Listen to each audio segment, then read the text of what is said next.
Hey, good evening, everybody. Welcome to not so sunny Florida. We're bracing for Hurricane Ian. Thanks, Ian. I'm going to blame you for this if you're in the audience tonight. But hey, we got a fun show tonight. We've got both Dinesh and Mike / Xatari. If you didn't know Mike's name already, but it's gonna be fun. We got an art drop. We're gonna talk about the hobby, have a lot of fun. I saw Dino's already got his popcorn ready for the show. So yeah, we're gonna have a great show this evening. So thanks for everybody tuning in. And I see I've got both gentlemen in the green room ready to go. So let me bring them in to the chat tonight. Hey guys, how's it going? Hey guys. Hey, bro. Long time no see. It's been a hot minute. It has. Hey, Dinesh. Is that working? You're working okay? Can you hear us? Yes. All right. Awesome. Hey guys. Hey Bill. Hey Mike. What's up, buddy? Has anyone copped to the fact that that's a fake background yet, Mike? Did I just out you? No, it's a real background. It's just clean. Real. I think I asked him about that once because it looks like a fake back. Yeah, there you go. All right. It's debunked. It really is a real background. Is it real? Are you serious? He just threw something on the bed. Yeah, bro. Yeah, that's where I throw all your art. No, it's all timed. It's an animation. There's no way. Look at this. There's no way. I've been practicing my Gambit card tricks. That's right. I'm hoping to be cast for the next MCU Gambit edition. Well, it's great to have you guys back. I haven't seen both of you since San Diego. I think it was the last time we got to hang out a little bit. Mike and I at dinner. Dinesh, you didn't make the dinner, but I did see you there. And unfortunately, I'm not going to be at New York. I hear you're, you're. Yeah, I know. I know you're going to be there, and I was hoping to be there, but I'm not. Can't make it. Too many things going on. You're going to miss our booth, our kicks. I almost. We haven't announced it yet. Our booth. We have a booth. Nice share. That was good. I didn't say the full word. And nobody here cares about that idea. They're art collectors, not comic collectors. So what are you doing at a booth there in New York? We're sharing a booth with another prominent company, and we're doing something a little wacky. Probably going to piss some people off. But we're giving away comics as well. We got a whole new slate of bad idea books, so we've been busy.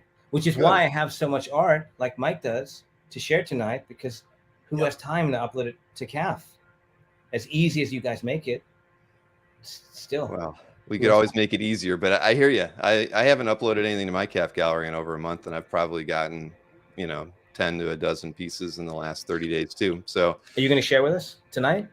No. Come on. Well, see, I always open up my art that arrives during the week on Thursday. So I've got a package from Mike Oming. I bought a couple pieces off Mike. Oh, cool. After, an art sale I did with him a few weeks ago.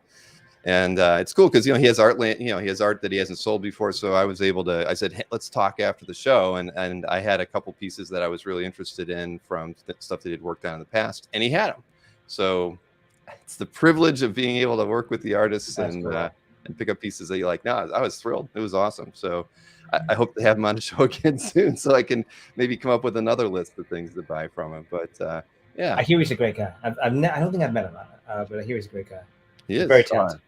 Absolutely. He and Taki are, who's his significant other, helps him sell some of his art, but she's a writer artist as well. And so I interviewed them both. It was a lot of fun. And then we sold some art for him after we're done with the interview. Oh, nice. Yeah, it was a good show. That's awesome. So at one point, we'll see. We've all got bare walls, and that's good.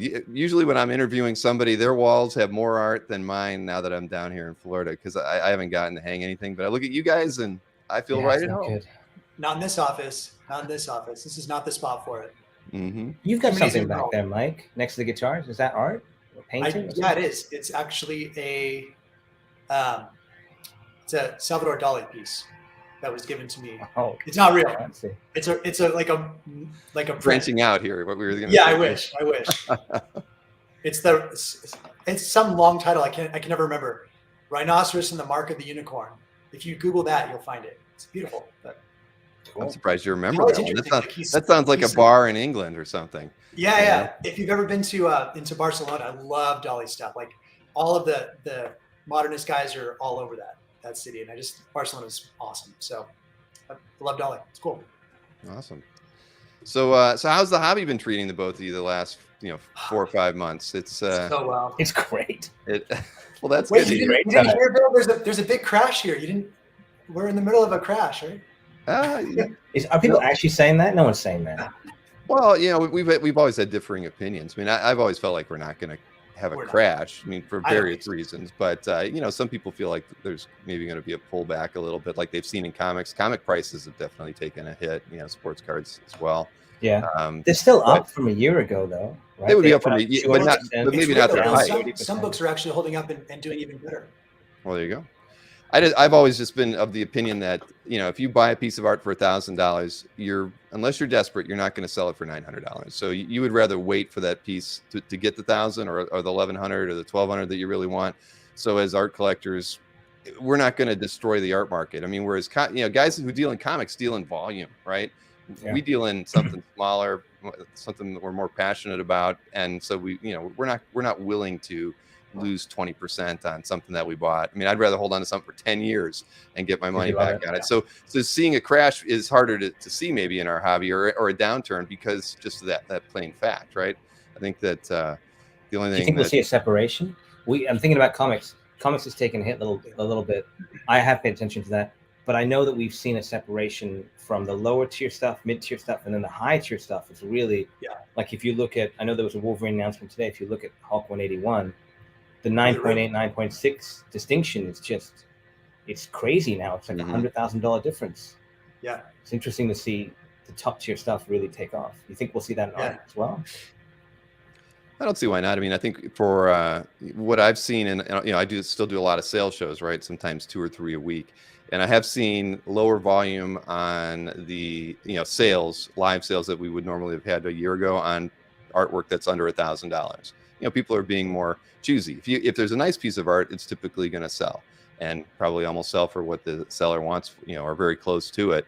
But I'm seeing, if we bring a bunch of $500 pieces, 2 years ago, we were selling out. We'd bring 48 pieces and we'd sell them all.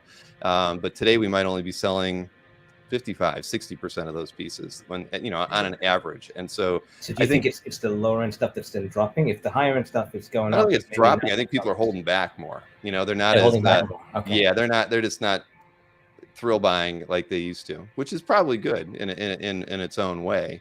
That art will eventually sell, but that's something that I'm seeing, at least in the live streams, and I can actually quantify that. As far as like looking at the market reports that we do, the market's still strong. The dealers are still selling about the same amount that they were selling all year on a weekly basis, and the auction houses are doing the same. So sales wise, those public sales are still pretty strong.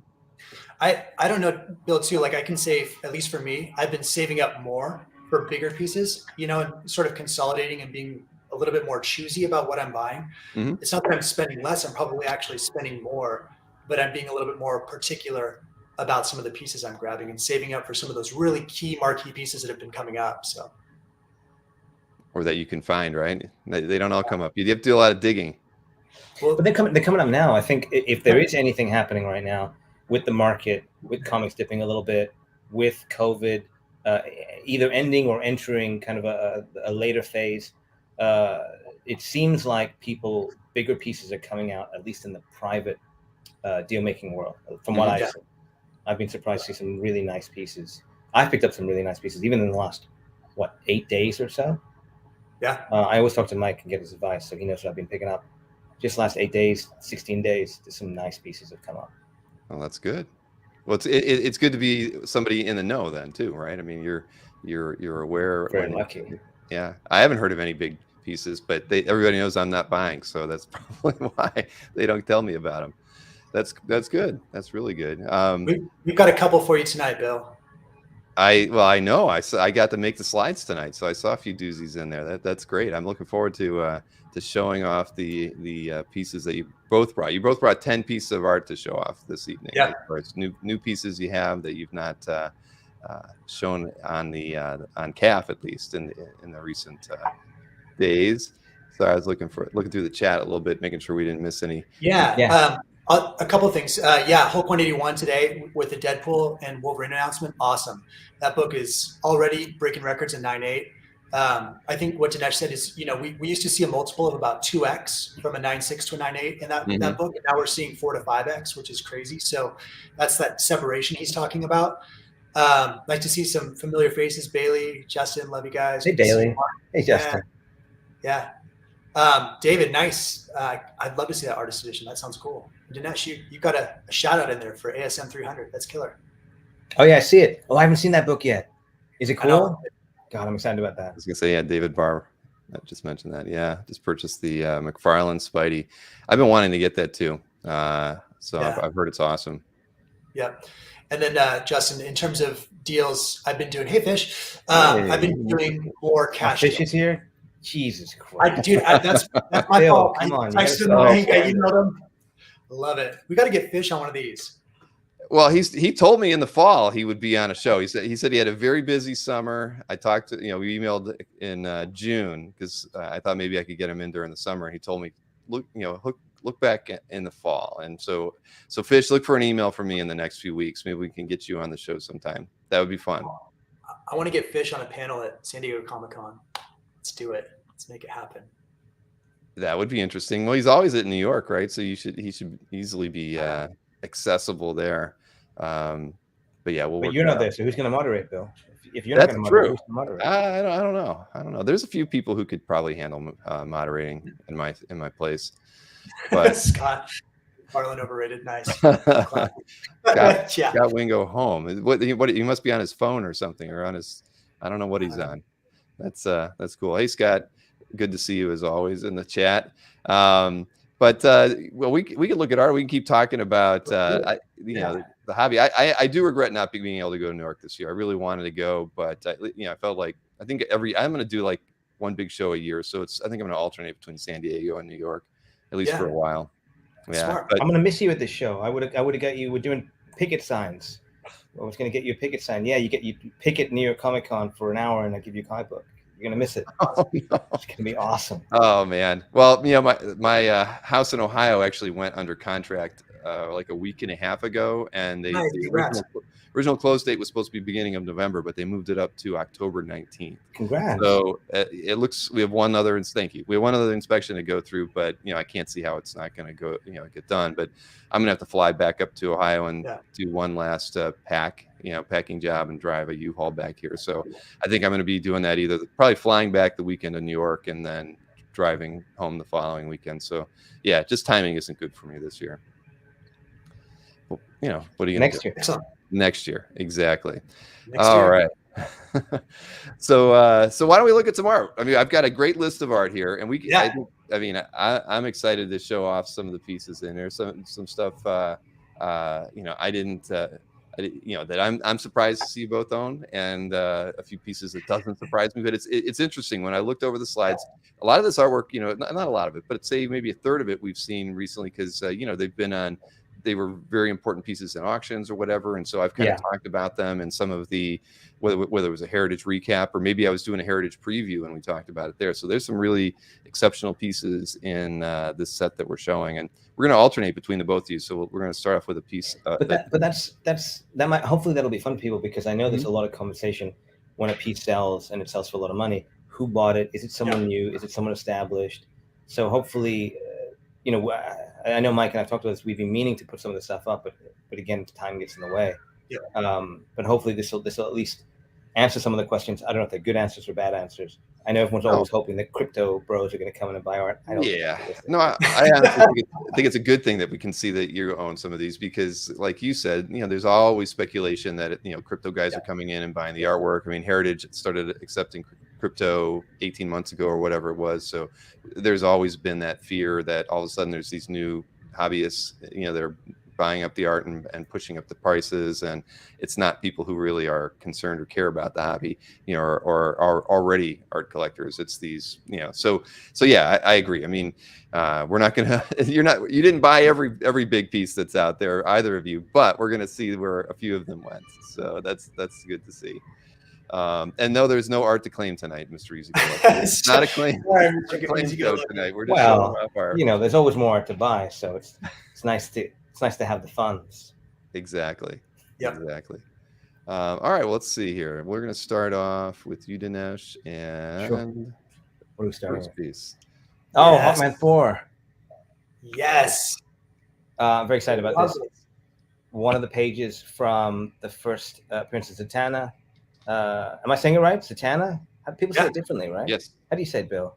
I would say Zatanna? Zatanna. Zatanna. Okay, great. I'm making a fool of myself already. Mike and I went in. There was a Fish owned this for a little while. I think he bought it on Heritage, and he Yep. sold it to a collector who kept the splash and sold us the rest of it. David Miller, another collector, Yep. and Mike and I came in on this. David got one page, and Mike and I split the rest. So this is just one of the pages from the book. She's on. What do you think, Mike? About 6 pages in the story altogether? Yeah, 6 pages plus the splash. Yep. Plus 5, so 7 altogether. And this is just one of them, and it's awesome. It's her first appearance. She's in her signature costume. We get a little bit of her origin here. There's an incredibly wacky DC story about her splitting in half and speaking half a word in a sentence, and they've got to piece it together, Hawkman and Hawkgirl. And so crazy because I'd forgotten, reading the story again, I'd forgotten that Hawkman has every profession known to man over the course of his DC career. In this story, he is an archaeologist or a curator in a museum / archaeologist. Rob Venditti, who has written a ton of stuff for me, wrote a great Hawkman run that brought everything together and made sense of it all. But I mean, it's just super clean, really great storytelling. She's on, almost every panel here. It's just, and she's a great character. I mean, one of the most iconic, one of my favorite in DC. So we're super excited to have it.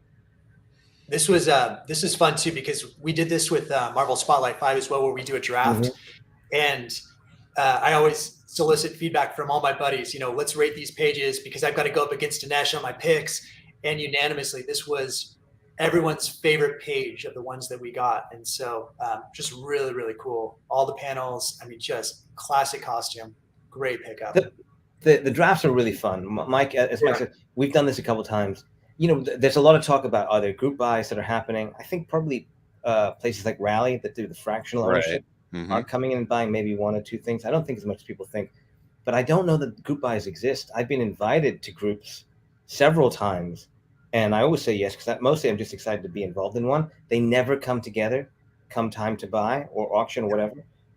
But Mike and I have done it a couple of times, and it's super fun for us to take a couple months, sit down with all the pages, figure out what our order is, and then get together when we're next in the same city and just go, okay, you go first, I go next, and what are we going to get? It's fun. It makes the whole thing more of a community. I've never done that before. It's fun, man. It's alien to me. I don't know how you guys do it. I don't do fantasy football, but I imagine this is kind of like a fantasy draft, right? Like you pick your pages and you kind of know going in, I had like all these different rankings, and like if Dinesh picks this, what am I going to go for next? Right. It's just so What's fun. interesting that happens is you think, oh, I'm going to be disappointed because he's going to get something I like. But what ends up happening is even the stuff that had you just split in half, you wouldn't have loved, you kind of love because it's part of the game of the draftsmanship. So you end up liking everything. Everything. Wow. And it helps when all the pages were amazing. They really were. Like every single page in that story was pretty cool. And they're twice up. They're super cool. Massive pages. Now, Dinesh, so, I always kind of picture you more of a Marvel guy, but you're DC, guy as well. I mean, I am. So here's the thing. I get pegged as this like modern Marvel first appearance collector, but it's only because I have my scanner right here. It's only because my scanner doesn't scan these bigger pages. This, can I swear? I can't stop you. You gotta go say Irma. Just great. This motherfucking page took me so long to scan. I had to scan it in 4 pieces and stitch it together. Luckily, it's a clean page, so I have a lot of blank space to try and stitch together.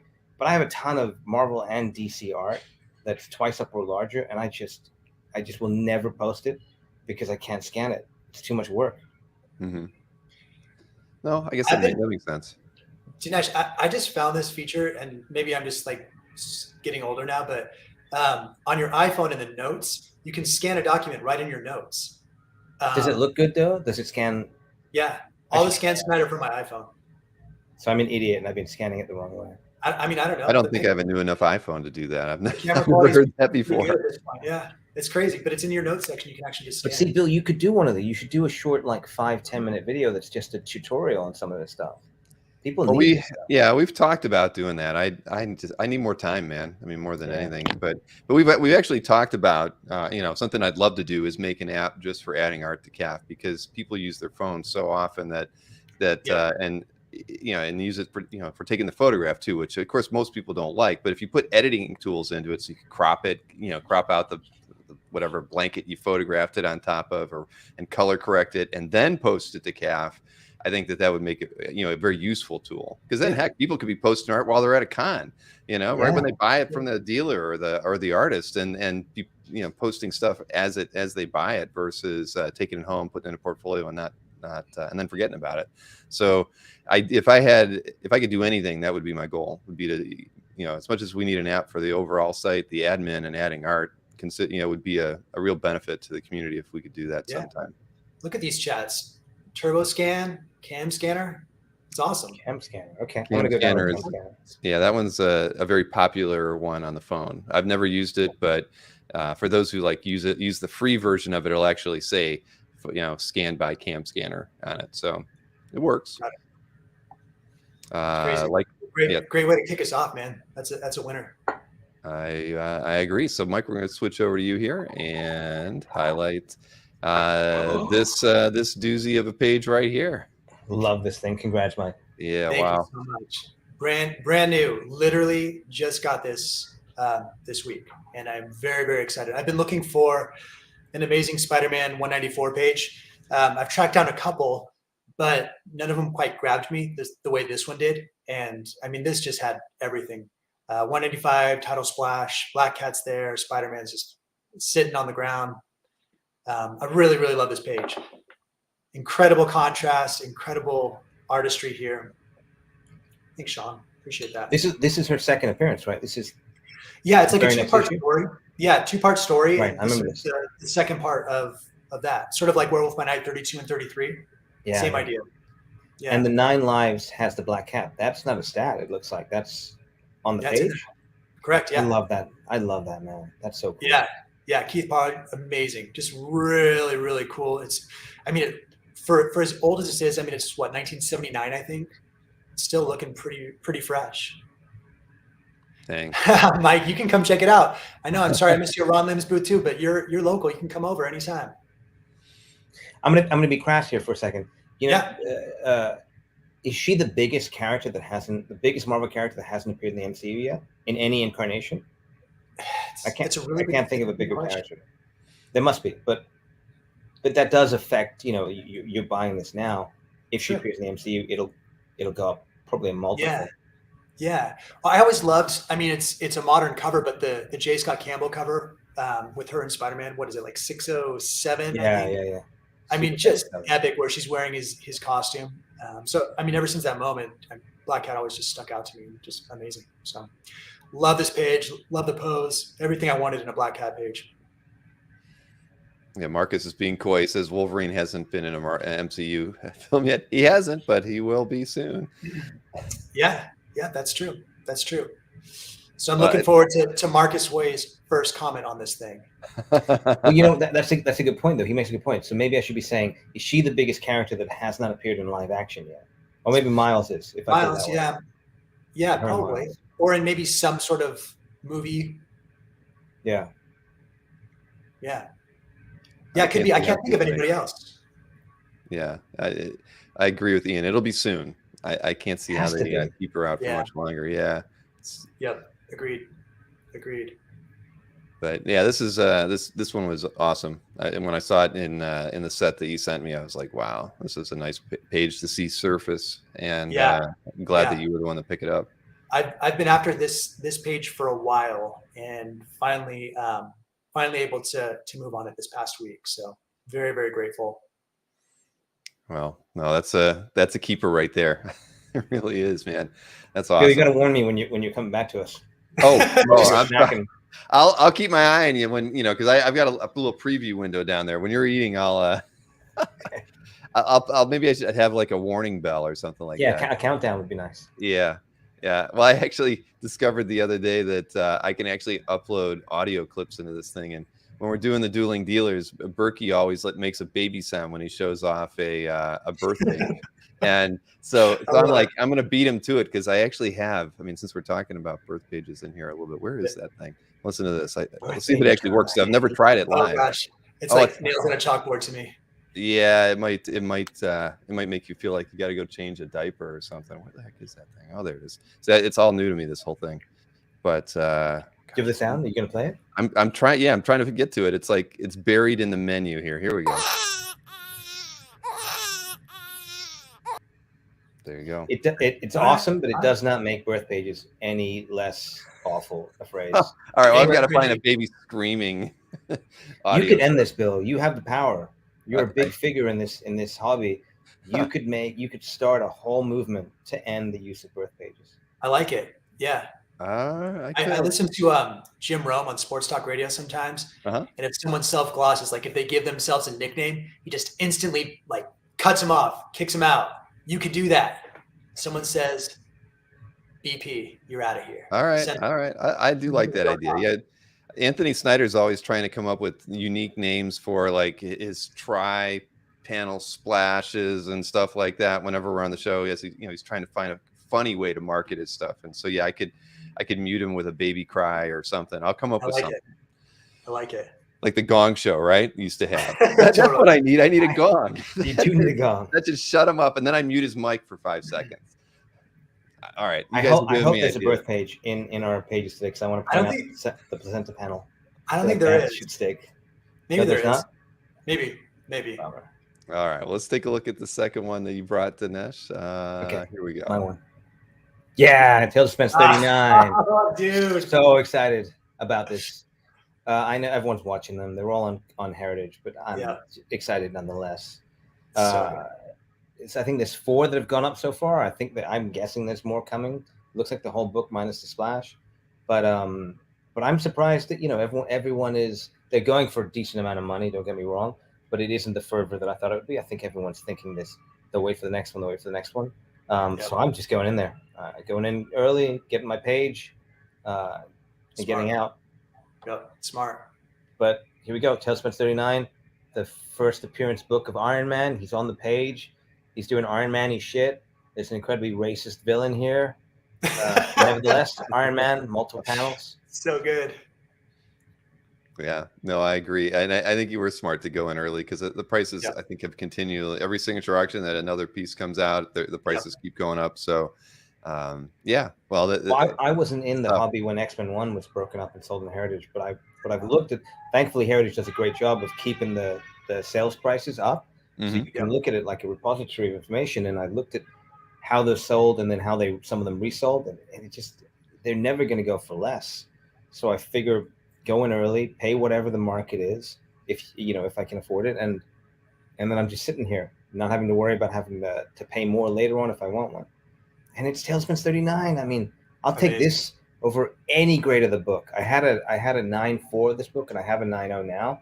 And I mean, this is sacrilegious. I could care less about those compared to this. And they're great, and the 9.4 is worth more, but shouldn't be, in my opinion. This thing is the thing. It's so cool. I think too, we talked about Tales of Suspense 39 like Giant Size, where everyone thought Giant Size X-Men was going to have more pages come to market, and we never knew when that spigot was going to shut off at Heritage, right? And so I think you were smart to get in early and make sure you got it. I actually bought the first 2, so I bought the first one without Iron Man in costume, just Tony Stark.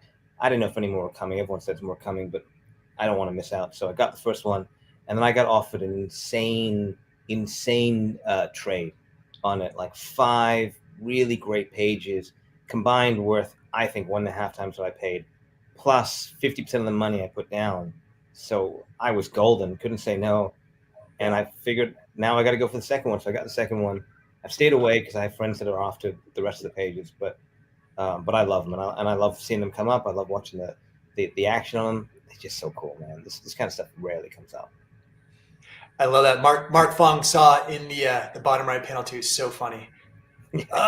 He weighted each drawer of this cabinet with rocks. It's so epic. I know. I should have highlighted that one too. Yeah, there you go. Thank you, Mark. I laughed when I saw that too. I didn't mute my mic. That's amazing. And this is straight out of the movie. I mean, they did a slightly different version. They changed the culture, but this is straight out of the first film. Yeah, it's cool, man. It's really cool. It's still one of my favorites, actually. You know, as far as the Marvel movies go, that one and Black Panther are right up there for me. So, no, that's awesome. And like you said, it's even though you have gotten a couple of them, it's freed you up to pursue other things and not worry about going after those other ones. I mean, you know, you could trade up one day, but for now, you're free to play with other pieces that you're interested in. And I'm lucky. I was into books, as everyone is. I was into books first. Before the pandemic, I bought some nice high grade Tales from before they blew up, and now I just look at it as, okay, the Tales from 39.94 is worth this much, and there's a page. I'll buy the page.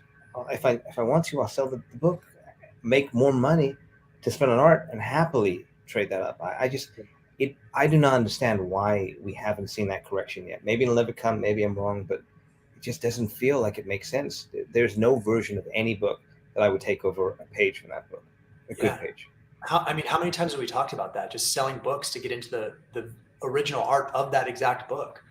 One of the things Dinesh really encouraged me is he kind of mentored me getting into art was, once you buy the art, you don't really need the book. It doesn't kind of do anything for you in the same way. At least it didn't for him, and it certainly doesn't for me anymore either. But I think that really helped me sort of navigate the early phases of transition from comics to art. Mm-hmm. Yeah, and somebody mentioned about the new buyers coming in. It is comics guys, transitioning. But that's how we all got here. At the end of the day, I just think more people are getting turned on to it a little quicker than they used to, than 20 years ago. But that's pretty much every art collector's evolution, I think. So. Mike and I have a ton of friends that are. We have this Telegram group full of. I think we talk about it every time. We have this Telegram group full of big art collectors, or just art collectors of different types. And every now and then we'll introduce a new person to it. The group will grow, and it's usually comic collectors if, for instance, Tales from 39, they'll be like, I got a 2.0, then I upgraded to 4, then I got a 6.5, 7, 9, 9.2. Wow, I got a 9.2. That's a big book. That's a hell of a journey. Then they get a page, and they're like, what the hell was I doing? Yeah, that's it. That's the mountain. It's true. Yeah, because they'll keep the 2.0 and they'll keep the 9.2. They'll have 3 copies, 4 copies. You get a page, you don't want any of that anymore. Get it out of my house. Yeah, like if you're dealing with slabbed books, if you're not dealing with raw books, you can't enjoy reading it the same way anyway. So you're either, at least with art, you can touch it. Like I love seeing all the ink and like feeling some of the pencil strokes, and all of that stuff is so cool to me. The smell of it. Like it's very tactile. It engages more of the senses. And so to me, it's just no comparison than, There's a custodian element to it as well. Someone else is going to own this at some point. Someone will cherish it. You're not the last person. With books, sometimes you're not sure. I mean, I was told many times by art collectors, but I now look at all my books, my favorite books, and I go, I love them. I enjoy them. But you're just sitting here until I find the right piece of art to sell you to buy. Right. Yeah. And that is kind of funny. Now I'm just thinking about it myself, the relationship we have with a piece of art versus a comic. Comics always, at least it's at the very minimum, it's in a bag with a board, and you really can't touch it and read it. And if you're a collector, it's in a slab. You can't touch it. You can't read it. And a piece of art, you can pull it out of the sleeve. You can feel the paper again, and there's something tangible about that that you don't get with comics much anymore. And that's kind of funny. There's got to be a little bit of that. I don't know what the quite word. There's something there that we all like crave, that we used to have when we were kids reading comics, and you weren't worried about bagging them, and now you get the same feeling of joy from a piece of paper with ink on it. I mean, I think that's got to be a unique experience, and probably is the turning point. That first time you hold a piece of original art. I've never thought about that before, but it's true. You think about it. It's slabbing books is something that we've only seen for the last 15, 18 years or whatever, whenever CGC started. So maybe they've helped kind of push people away from collecting comics in this weird way. I don't know. Wow. I also I think about so many of us have art where there's like maybe a sketch on the back or like some sort of prelim or notes in the margin. And I feel like that invites the owner or the caretaker of that piece sort of into the joke or into the story, right? Like we have sort of insider knowledge that's so unique by having the art. And I think that that's so special. And something we shouldn't take for granted. You know, I think that there's just an element of connectedness between the person either viewing the art or owning the art, whoever's experiencing the art, and the original creator. I think that that's really, really cool. Yeah. It's just also, I never see people get excited in books the same way that people get very excited in books. My poor wife has to suffer through. I'm constantly having collectors come over and take a look at stuff. And the other day I had someone over and they were looking at my books, and I have this little room of books, and I've got a First Gambit, Uncanny 266. And he's like, oh, I've got a copy of that. Oh, yours is a 9.8. I've got a 9.8 too. And I was like, well, that's a 9.8 newsstand Mark Jeweler white pages. You know, it's rare, right? Mm-hmm. And he's like, oh, that's cool. He goes, my buddy's got a Mark Jeweler. I'm not sure if it's 9.8. And I went, you want to see the cover? And he's like, what are you talking about? I showed him the cover, and he lost his fucking mind. The whole time he was cool. I'm showing him like Tech 27 and Motion Picture Funnies Weekly, and he's like, wow, that's amazing. He saw the cover on Uncanny 266, and he just like turned into a puddle. And he started telling my wife, you know how irresponsible it is. This is not in a museum. Do you understand what this means? And I was like, stop harassing my wife. She doesn't care for any of this stuff. But he lost his cool, man. It was fun to see. He became a 12-year-old again. Right. Yeah. Right. Yeah. No, we texted that today. I texted Dinesh, I can't believe we own some of these pieces. Like I just like, it's amazing. Every time I get a new piece, it's like, wow, this is like so special, like so amazing. So it's pretty cool. I agree. And I think, where was it? Mark had mentioned intimacy and interaction. Yeah, that's great. So true. Yep, so that was the word I was looking for. It really is. So I want to go out and check out my portfolio as soon as the show's over now. I'm missing my comic card. Yeah. It's really cool. Oh man. All right. Let's what do we got next here? It's over to you, Mike. Let's see. Oh, that's right. Here we go. So there's a couple pieces in here, Bill, that I've black holed for a while. I had posted a few Marvel Spotlight 5 pages, but this was one that I sort of kept out of my gallery. And this is actually one of my favorite pages I own because it's sort of the whole origin story of Ghost Rider in like one page. It's got like Crash's crash, and it's got Roxanne. This is actually this is the birth page. Oh, the first right. I'm sorry. That's the placenta panel. Panel 3, placenta panel. Right? Oh my gosh. That's the one. That's where they excrete into the world. Amazing. So this was actually one of the first pages I picked when we were doing our draft for this lot. And I love this. You've got Johnny Blaze. You got the poster in the background. He's in Ghost Rider costume. He doesn't have the skull, but you see the motorcycle that crashes, just all sorts of really cool stuff going on. And I fell in love with this page when I saw it. No, it's I love that center panel. You know, isn't that cool? Storytelling going on in there. That is it's awesome. Yeah, I mean, Mike Luke's he's so good. Just so good. Everything he does is fantastic. Just so ahead of his time. Actually, I think it was Rob Liefeld just did a podcast talking about some of the horror guys, and he was talking about Plug specifically, and what an amazing. He actually had an offer at another publisher, but he wanted to work for Marvel. So Marvel offered him a job, and he, even though he'd already sort of accepted this other deal, he came over to Marvel. And I'm certainly glad he did with pages like this. This is so hard to do. That center panel is incredibly well composed. I love hand lettering. Hand lettering is so rare. This reminds me a little bit of actually David Lapham's work with Just Stray Bullets. Mm-hmm. The acting is great. This story is batshit crazy. If you haven't so much, it's so insane, but it's awesome. But Plug grounds the whole thing with these incredible character arcs. This is awesome, man. Yeah, and this is how it just bleeds over. Like they just bleed over all the different panels. It's killer. Yeah, and this is a massive book. Mike and I were lucky enough to get this from Fish. I hope he's okay with us saying that. And I think he regrets it to this day. He kept 2 of the best pages from the set that he had. But you just let one go, right, Mike? You got to, I don't know if you want to say, you got to. I did. I don't really sell a whole lot of art. There was a situation that came up where I had an opportunity to sort of reinvest some money. And so I let a few people know that I was, a very handful of pages were up for grabs, and someone actually picked off probably the best page of my lot, and it was fantastic. It was a transformation page. It was previously my CAF, and great grab on them. They grabbed 2 of my best pieces in my collection for sure. Well, that must have been difficult. Very, very difficult.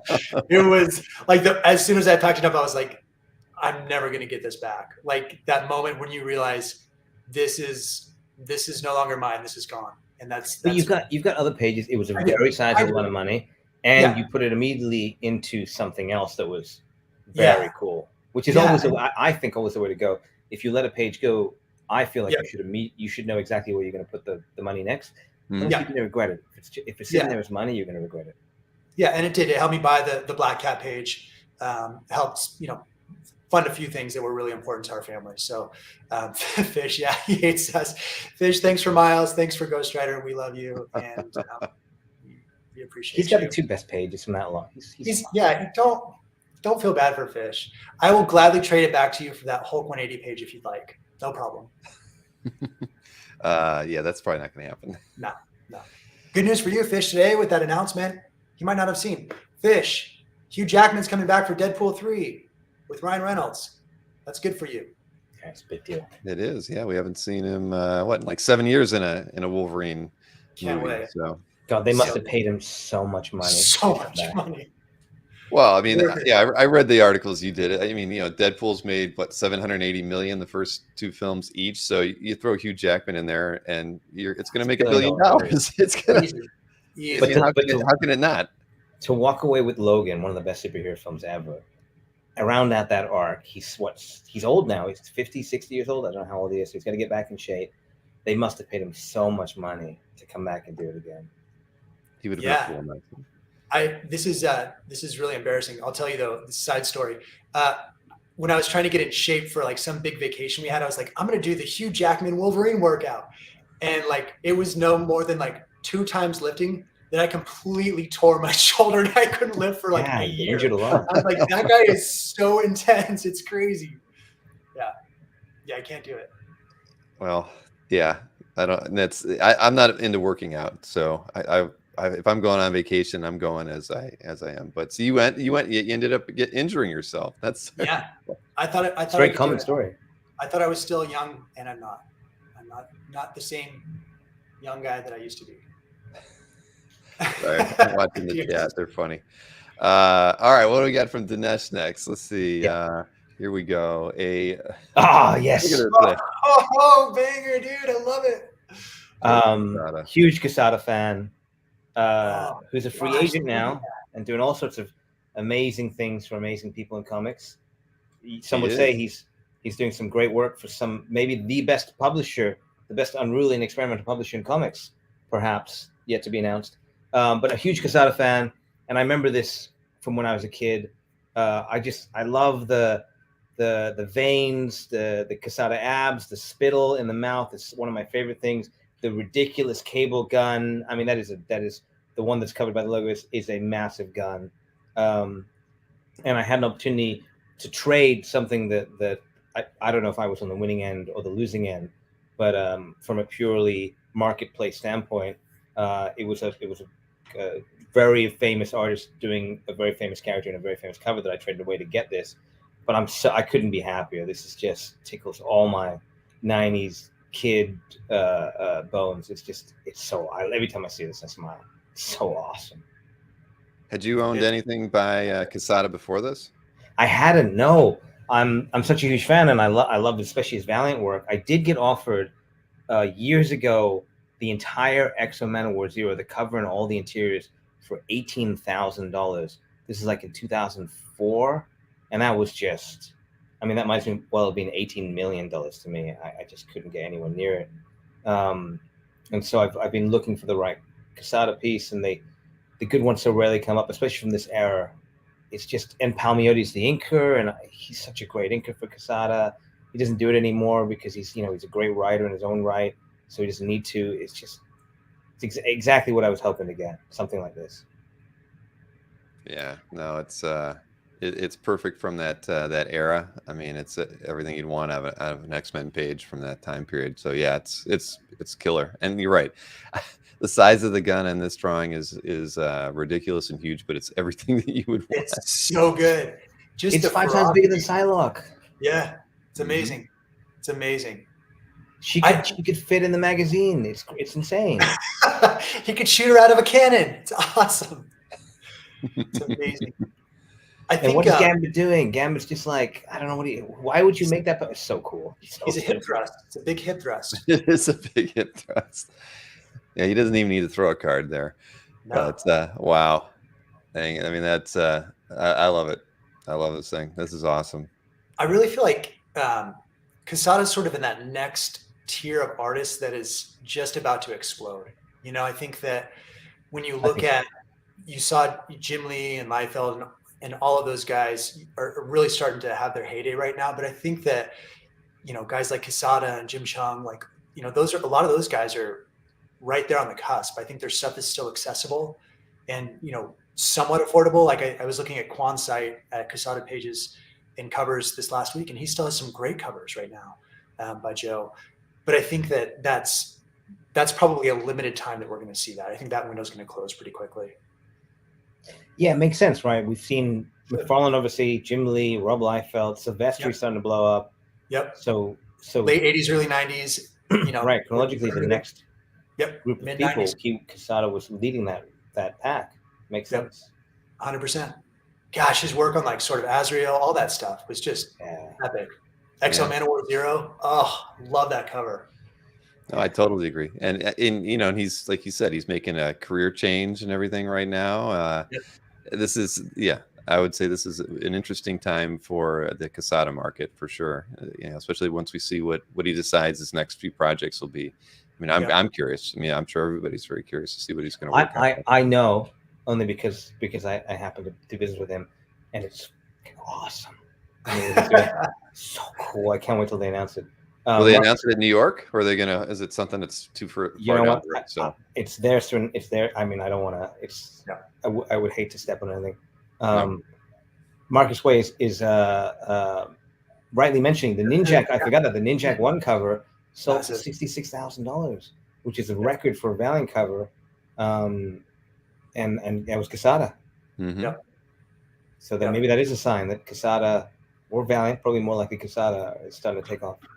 Yeah, that's very true. I mean, I'd emailed with Jimmy about that because I guess there was interest in it, and I'm not sure how it ended up, you know, making its way to Heritage, but you know, there was just a question of like, what do you think it's worth? And I said, well, you know, a couple of years ago, I would have said 20, 25, maybe. I said, but you know, I think it'll go for, you know, if you can get 50 plus on it, you know, then it's probably time to let it go. And you know, look what it got, 66. So, and that was like at the beginning of the year when we were emailing about it. So yeah, but I think it's awesome. I mean, I love them as a duo, and you know, both guys are great. I mean, I've never gotten a chance to interview Joe. I had him on one of the Comic Art Live cons, I think the first one actually, but I've had Jimmy on here, and he's a joy. I would talk to him once a month. I could have him on. He's great. And he's a neighbor now, technically. I think he's in like so I'm gonna have to go see him soon. And he told me he'd buy me a drink whenever I can make it down. He's a really nice guy and a great writer.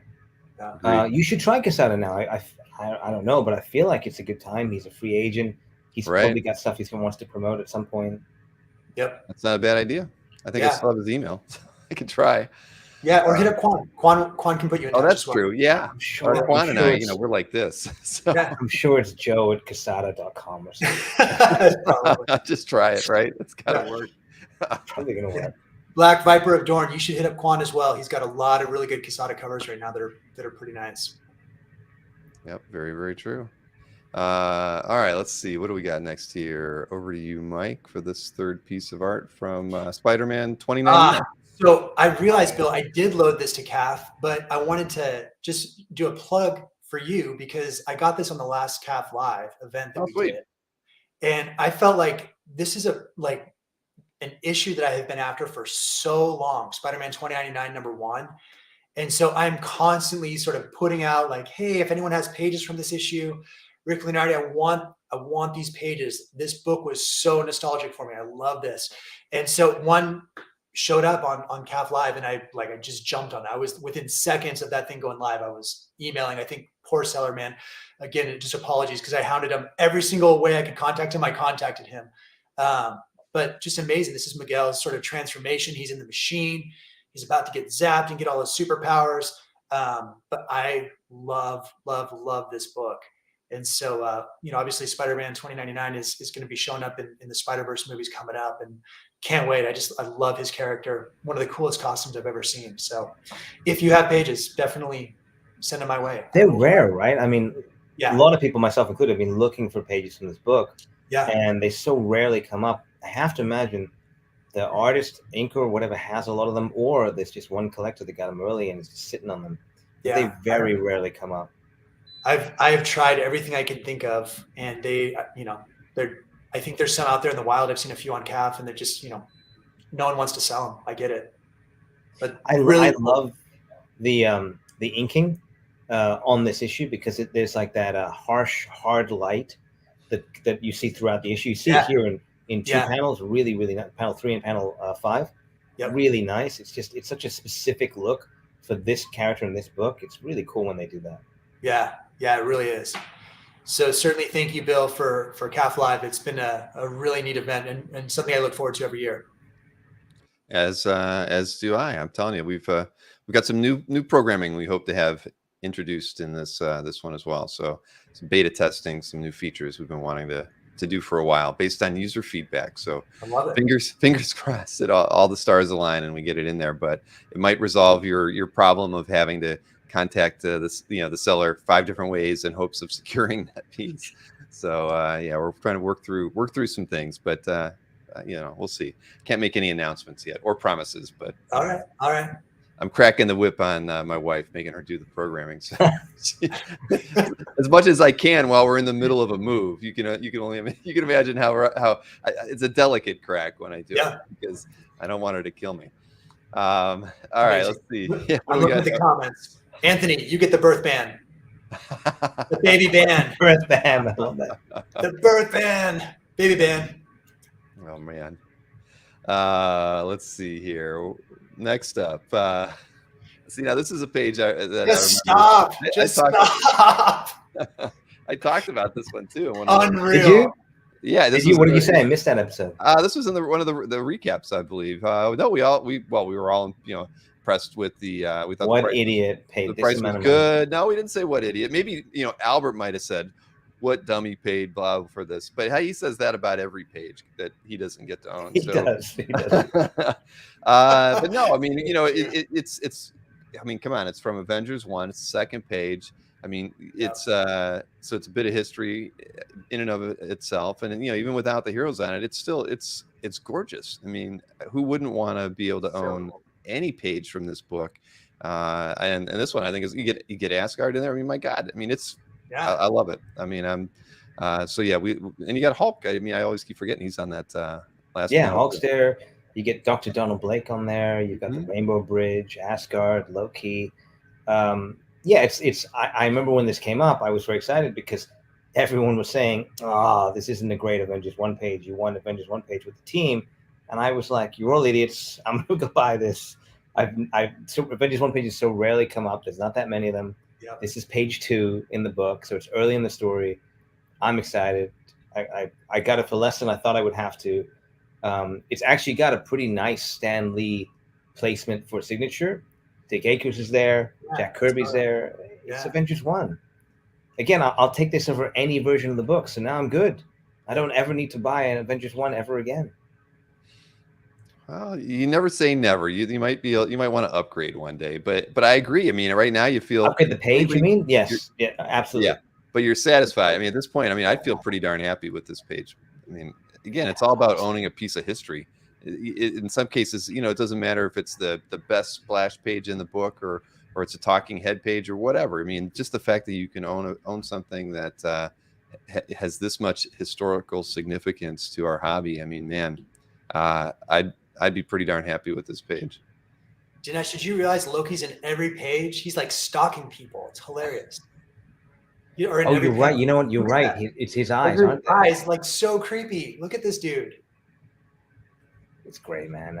I'm so happy to have this. I'm so silly. The thing I like the most about this is panel 3, where you've got Dr. Donald Blake. I don't know why. That was the thing that put it over the edge for me. It wasn't the awesome low-key silhouette, even though it's tiny. It wasn't the Rainbow Bridge. It wasn't Hulk. It was Dr. Donald Blake. I don't know why. It just feels very Avengers 1 to me. I don't know, or early Marvel. You know? It's awesome. Yeah, congrats. No, I agree. I mean, I'd say the third panel's, I'm a big Thor guy, so yeah, that panel's pretty freaking awesome. Oh, I love that comment from Mark Fong. He says this page whispers Avengers Assemble. It really kind of does. Maybe that's what I was feeling is seeing Dr. Donald Blake. You're thinking about, okay, now they're gonna have to turn and they're gonna have to come together. That might be what it is. So cool. It's not the melon-headed nurse. That's just her hairstyle. That's how the ladies wore their hair back in the day, the 60s. I mean, we all have misshapen heads. It's cool. Yeah, look at mine. I need a haircut. Oh man! All right, what do we got here? This is a good one too. Holy smokes! This is so cool. A lot of you know that I'm a massive Young Avengers fan, and there are 12 covers from the first series by Jim Cheung, and I just I have a ton of Young Avengers pages, although some people have managed to pry a few from me in my moment of weakness. Thank you, Mike. You're welcome. That'll be there tomorrow. You can partake. But this is my favorite Kate Bishop image of all time. I love Kate so much. I love her personality, her quirkiness, her headstrong. All of it is just so killer. And to me, this is just the quintessential Kate Bishop piece. This is cover 10, I believe. Yeah, 10. And amazing. So truly epic, and feel very, very blessed to have been able to grab this one. Presley, and also Cheung is an absolute A++ artist. Yeah. And the collecting community at least has not yet turned their eye towards him. So his stuff is relatively undervalued, in my opinion, compared to some of the bigger names for collectors. I think this is an amazing piece that you're going to be very happy to have. Well, I'll tell you, I did consign a Young Avengers page in the last Heritage auction, and it didn't really have any action and sort of minor character, display, and it still basically hit $1,000 even for that, which was awesome. Young Avengers pages have gone as high, I think, as like $3,500 for a single page. That was a couple auctions back, and just really, really, really classic. So pretty cool. That comment from JS, don't know anything about modern, but like the composition. I think that's the opportunity. I don't know as much either. Yeah. When Mike asked me to come in on Miles Morales, I barely knew who the character was. And I think that's what we'll see is over time, these characters will make their way into video games and cartoons and TV shows and movies. Yeah. Well, what's really cool is,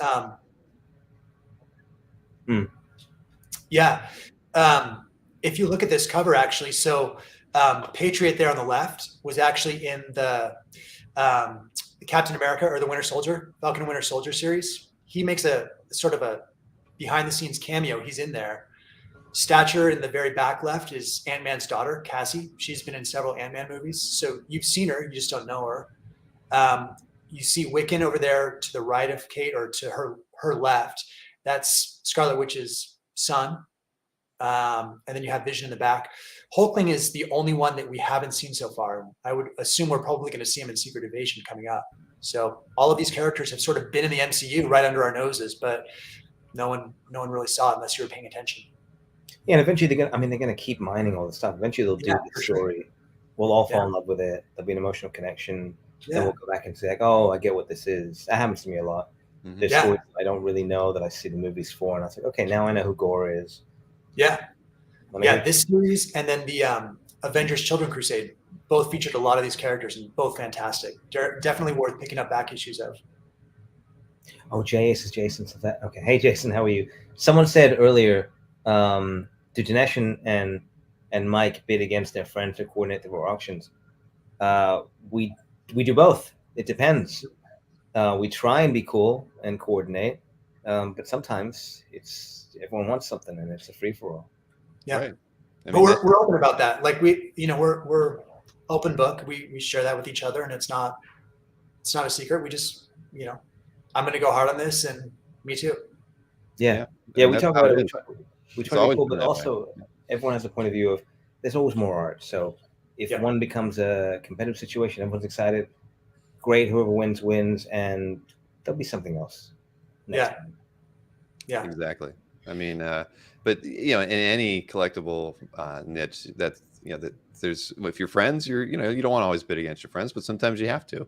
But and other times you can maybe take a step back because you'll be like, I'll get the next one, because like you just said, Dinesh, there's always going to be another page, probably from that book or storyline or something like that, and that's cool. I mean, it's the smart way to go. But the thing is, if you're interested in it, there's another dozen people, so it doesn't matter. Mike, you could be stepping back from a piece that Dinesh, sometimes none of us win. He's still got a dozen people he's competing against for that piece. It's not really going to change anything. The seller doesn't really realize a dramatically reduced price at the end of the day, if at all, because you and your friend would have to be willing to go to the top. So because I've heard people say, well, that's not cool for the seller, but at the end of the day, it's hard to imagine that two friends are at that equal competitive level that they're going to keep battling against each other. That one's going to drop off earlier. So I don't think it hurts final selling prices for that kind of thing. I don't really see that happening. What's very common is something like actually that happened in the last Comic Connect auction, where there was a cover that a lot of us wanted, and everyone was like, well, you're going to bid, and we all said, okay, well, here's what I'm going to bid. I came in, I said, I'm going to bid 50. And then so everyone was able to, actually, I think it might have helped sell it. Everyone's able to say, okay, well, do I want it more than that? I know that he's topping out at that. So maybe it's going to be 45. I'm going to get 55 because then I'm going to beat him. Then and see if anyone else is if I get up. And I think it was actually a piece Fish won. So he upped all of us. He's not in our group. He bid us all. Right. Again, there's always going to be somebody else. You the best laid plans that you just don't know who you're up against. And if you're up against Fish, you're going to lose. You're probably going to lose. I know if you're not going to win. Or Jim or Dinesh are on a page, I'm just going to throw in the towel right away. Yeah, I agree. I mean, but that's the fun. That's part of the fun. Sure. So that's why we enjoy it. I'm not a bidder on a lot of that stuff, but I enjoy watching it because I can only imagine the inner turmoil that many of you are going through. Do I do that cut bid? I just can't. But so I sit back and smile. I mean, I'm eating popcorn watching those things because it's enjoyable. Well, I'll tell you, Bill, too. It's interesting. Each auction has its own format, right? So with Comic Link, you can sort of snipe it. With Heritage, you can't. You sort of have to know what you're doing. With Comic Connect, I bid on several pieces this last time and actually missed one that I was planning on bidding. I was looking at one of the 252 pages, and there were too many auctions I was looking at the same time that were ending soon, and someone beat me just because my focus was on another auction for like 30 seconds, and that was enough to grab it. So keep track of Comic Connect. Yeah, each auction has its own kind of pitfalls and benefits. So do they ping you as because I know they have that, they add time right after every bid. It's my own fault. I wasn't paying attention. I just was looking at too many pieces. That's a lot of work when you're trying to juggle a lot of pieces that you're interested in. Well, yeah. Especially during a weekday, you might be at work also. Yeah, I was in the parking lot. It happened. In the parking lot. I was at my daughter's dance, and I was just like waiting to pick her up and trying to refresh. And I've been there. I've done that. It's all good. Just art. Timothy Guerrero, who reps Cheung. Jim actually reps himself, I believe. So you can find him on Instagram. He's pretty responsive on Instagram if you message him if you're looking for a specific piece. I think most of the Young Avengers art from the first series has all been sold years ago. So I don't think he has a lot of that stuff left. But your best bet is to kind of keep track of the auctions. If there's a particular page that you're looking for, hit me up. I know where a lot of that stuff is. It's in that closet over there. So I'll happy to help you if it's something Jim's number one fan. Is that what you're trying to say, Mike? I'm a big fan. You're a big fan. You're a big Jim Chung fan. Massive. Right. I know our poor group. They're like, gosh, another Young Avengers page. Cool, Mike. Awesome. All right, cool. Before we move on, because I don't have an opinion on animation art, but Knights of Old was curious about what both your opinions are on animation art. Do either of you own any at all? Yeah, I just bought a giant. I did my first non-Mike Hansen split on a page on a piece of art, and it was You're cheating on me. It was a Mike Halpern split. Oh, Mikey. And I almost sent it to you, Bill, for this, but I wasn't sure animation art was the thing. It's a Dragon Ball piece. It's an amazing piece. I'm all about it. I love that world. I think the art is amazing. I think there's a lot of education to be had in terms of like, does it have a background? Is it a pencil, etc. But I think that stuff is rife for a big explosion. Agreed. And if not, great. More for me. I think it's great. I think that the last auction, the animation auction, showed a pretty big uptick. I think as people get priced out of comic art. I heard that. I haven't looked. Yeah, they had some really good takes. But as people get priced out of comic art, that's a good alternative, a good place to go. We have a lot of nostalgia for that, especially for me. It's like Ninja Turtles and Batman the Animated Series and all that stuff.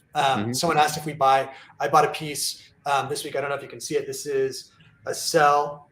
Here, I'll try to get it up. Whew, sorry, that's terrible. What episode is that from?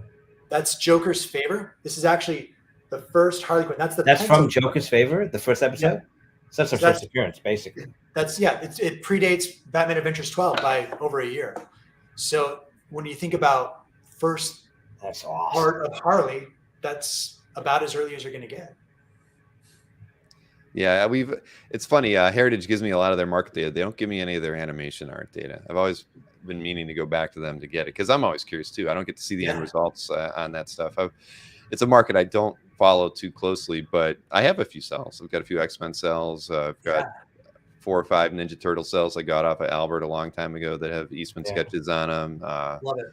Yeah, no, I mean, I definitely enjoy it because I have that nostalgia, right? Watching them on TV and you want to own a piece of that. Same thing. CJ gets the birth page ban.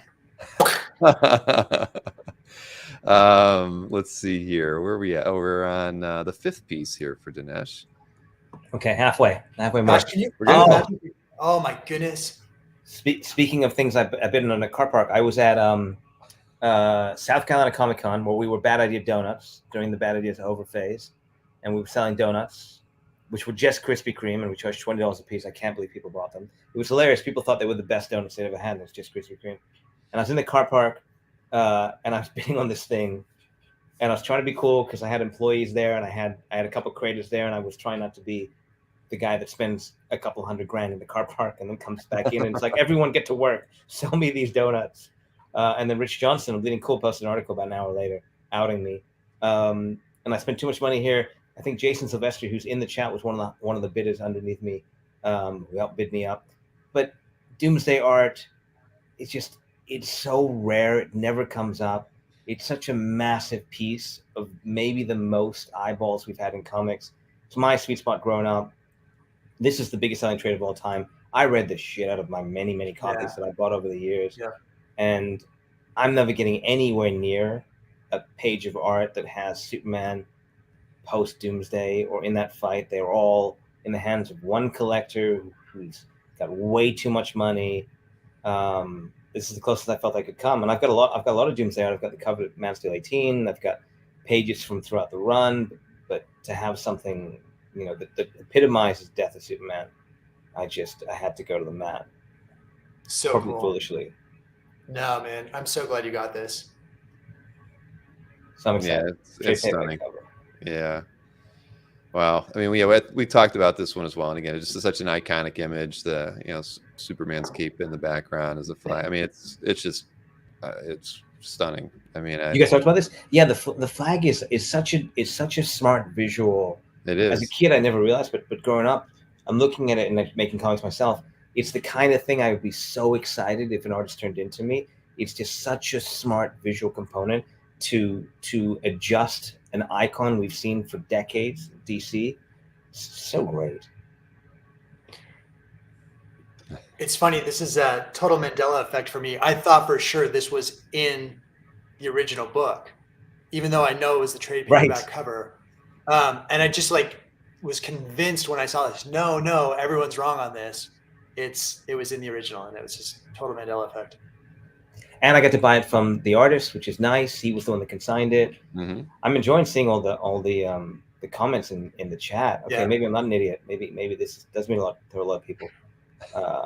I'm just excited, man. This is of the few things of the things I own, this is one of the few that I really would want to put up on the wall and just look at every day. It's so cool, man. Yeah, it's pretty epic, man. Yeah, it is. I mean, and the artist has done really well by holding all those pieces for so long. I mean, Yeah. you know, it's something we've talked about a lot. You know, artists not being savvy, you know, selling all their stuff early on and then having nothing to kind of fall back on later. So clearly he did the right thing.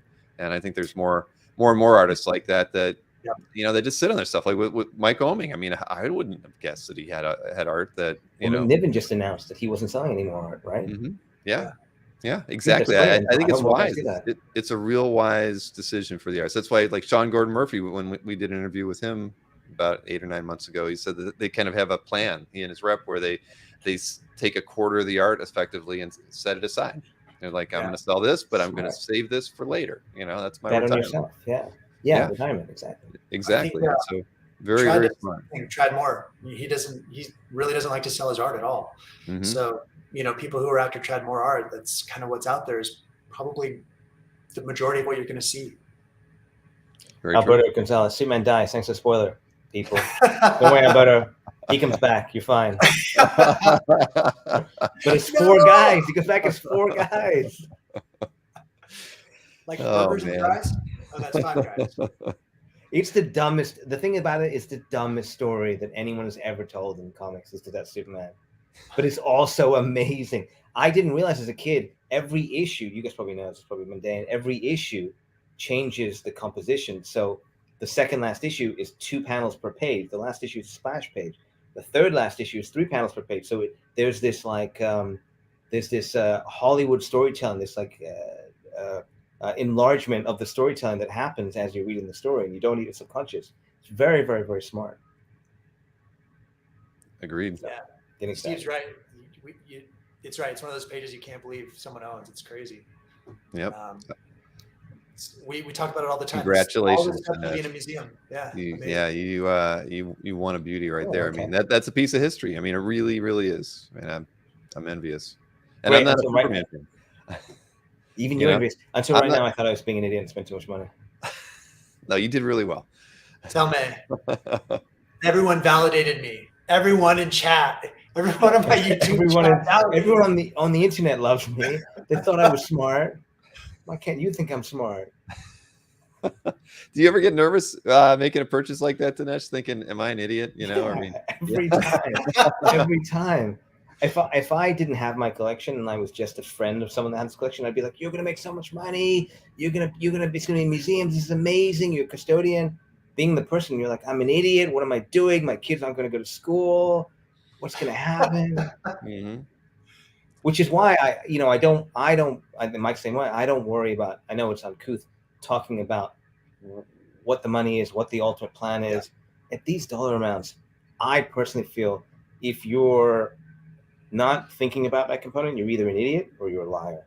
It is irresponsible to spend this much money on a hobby and not be thinking about how it can affect your livelihood, your family, etc. Yeah. You have to, and I think we should be talking more about it. Yeah, there's got to be a level of transparency and honesty about that, for sure. I agree. I mean, I don't know when and how to have that conversation, but I mean, I haven't heard of anybody like breaking themselves financially, go overextending themselves. But certainly, there's a lot of people who use time payments and kind of stretch things out. I mean, they find ways to finance things and sometimes fall through for whatever reason. But no, I think the reason we haven't heard of anyone breaking themselves is because the market has continued to grow, right? So even if you make a decision that hurts you, you will find a buyer for the same price or slightly more pretty quickly. I think that saved, I'm guessing that saved people. So I think that at some point it will plateau. I don't think it's going to happen for years, maybe decades, but I think it would behoove us as a hobby to be more transparent, because I know Mike's in the financial world. I do a lot of research, think about this. There's people that are collecting that don't have the resources we do. We've met collectors that, we have conversations that say, you got to think about it like this, think about it like this. You've got kids, buy one big piece, wait till the next auction. There's more coming. Mm-hmm. I think it's a conversation we should be having more. That's true. I mean, and a lot of the auction houses allow you to, buy something with the intent where you have the intent that you're going to consign something. Yeah. So they almost make it too easy for you. I mean, Right? I mean, and they always say that you got to tell me before you place that bid that you've got something you're going to consign, because we need to set a value to that, so that if you're buying $100,000 piece of art and we think you're bringing a $50,000, that they need to know going in. They're not going to do it after the auction's over, but they do. They really make it too easy to almost overextend. But then you overextend, and then you still have. But then you have to give us some art. I mean, I don't know. It works. It works. They're very smart. They know what they're doing. Yeah, I'll tell you, Bill. We had an opportunity to interact with some of the heritage guys and see just sort of the headquarters and what that looked like, and I was blown away by just the level of professionalism that was there, but also the fact that everyone who works there is such a massive fan. It wasn't just that it was like they're there to collect a paycheck. They knew so much about comic art, the history of comics. I mean, any aspect. I'm a big, you see guitars in the background. I love music, and people who could talk about music. And I've been in the music industry, with vintage guitars for 30 years. And these guys knew light years more than me. I mean, just volumes and volumes of knowledge that they could drop on you. So I was just really, really impressed by that operation, to be honest. And they had their collections. We got a tour, and they had their collections. Everyone we meet, they'd be like, "Oh, let me show you some stuff," and they'd go and they'd grab a box. We're like, "Your collection's here at work?" Partly, I think it's the insurance that Heritage has over that building. It's very secure. But partly also, they just like to share.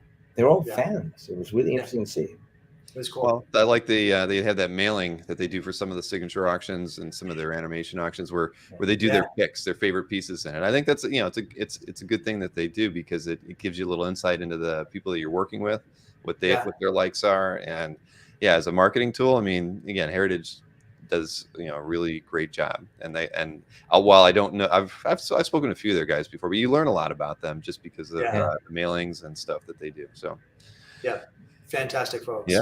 Really impressed. So let's see. Fifth piece for you, Mike. So this is another one that I've had for a while. There's actually two parts. I didn't scan in the background. You can kind of see some of the pencil lines in the back, but there's an actual overlay that goes on this with all the buildings. This is Amazing Fantasy 1.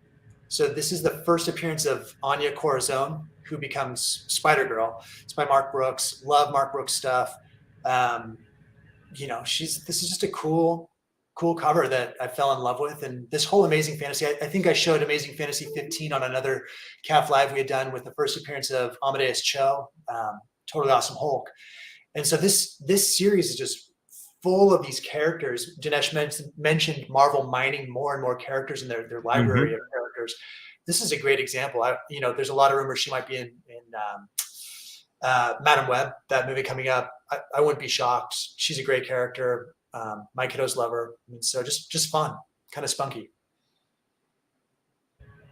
Great. I love Mark Brooks. I mean, he's so cool. Yeah, he's got a great energy to his work. Yeah, he does. Again, another, kind of those mid to late 90s artists who are doing really well, early 2000s. And I just think that, their stuff is really cool and underrated. People ask when they come into the hobby, where do I find value, or how do I compete? Maybe you're not buying the Avengers 1 pages. Most of us can't do that. But this was a page that I bought when I was pretty early into the hobby, and I just love. It's one of my favorites that I own, and I enjoy checking it out. That's always the best thing to do, right? Is to buy the things that you love for the amount of money that you're good with, no matter what it's worth. Ultimately, if it becomes worth this, and you spend $5,000, $50,000, whatever it is, and you're good with it, you can't go wrong. Yep. And because of the way that this hobby's structured, you're likely not to be the only one. Yeah, it's fun. It's fun. She so Anya's really cool because she actually had a black costume, kind of like the 252 costume, ASM 252. And so for years she was in that costume. She just got a new costume in the modern series. I know a lot of sort of the folks in the chat aren't into modern pieces, but this is a really cool character and worth a read if you're looking for something new. Well, I think we have a lot of modern collectors out there as well. I like this kind of comment from Steve, where he says, I like to buy pieces that mean something to me, so I'm not tempted to sell them. That's a good point to make. Yep. Agreed. It was funny. I was in a CGC forum, and someone had seen one of our videos and they're like, "You're just a used car salesman." I'm like, "That's so funny because I don't sell anything. Like very rarely. Like I finally just sold a few pieces." So it's really funny that for the first time I picked up I think 3 things from you for the first time. You opened the vault for opened about the vault what was and it, closed 3 it days? closed it like almost immediately after. It was so funny, but it's just funny. Well, you can't trust everything you read on the CGC forums. I can tell you. Yeah. But anyway, but then no, a nice piece. But you say you've owned that one a while? Yeah, I've had that for, gosh, so I've been collecting, I think 3 years, if I'm not mistaken. I was 2.5, 3 years. And I bought this pretty early on. So a lot of people sort of know the backstory, but when I first came into the hobby, I didn't know what to go after, but I went through my comic books that I had kind of bought as an investment. So it was mostly modern first appearances, created a list from Key Collector, from that app, Nick's app there, and then just started scouring, going down the list. Which characters can I find? What are their first appearances? And that's what I did. So this was one of the books that I really liked, and I thought had some legs. So you're going to see another piece coming up that, was kind of similar. I thought it had some legs, and I went after them pretty hard. So awesome. Yeah, Bailey, I agree with you. Read modern comics. There's some good stories going on. Oh, that's great. Here, Christopher. Yep. Couldn't agree more. All right. Back over to you, Dinesh, with another awesome piece. Dude, 90s, more 90s. Every page. I'm so glad Jason Sylvester's here because this is just torture for him. Batman 497, man. Again, as a kid, this was for so many of us, this is such a big moment. Bane's ridiculous nipple covering vest. This is right after he broke the bat. The majority of these pages from this book are in the hands of one very, very, very wealthy, very prominent collector who has no intention of letting them go. And I think there's just a handful out there outside of this. This is, for me, a really, really great example of this storyline, which I love. This killed me. Sorry, Jason. And I went a little bit to the mount on it. I was about to tap out, but I was luckily I won it. And then was offered crazy. This is the fascinating thing about Heritage is sometimes, especially if you're a little more prominent in the world, if you're out there, I was offered about a 30-40% increase on what I paid for it. Like 3 auctions later, it was still going. It was like 10 minutes later. I was very tempted. Mike was trying to get me to say yes because it was a very good offer, but I wanted to at least get it in my house, at least see it for a little while.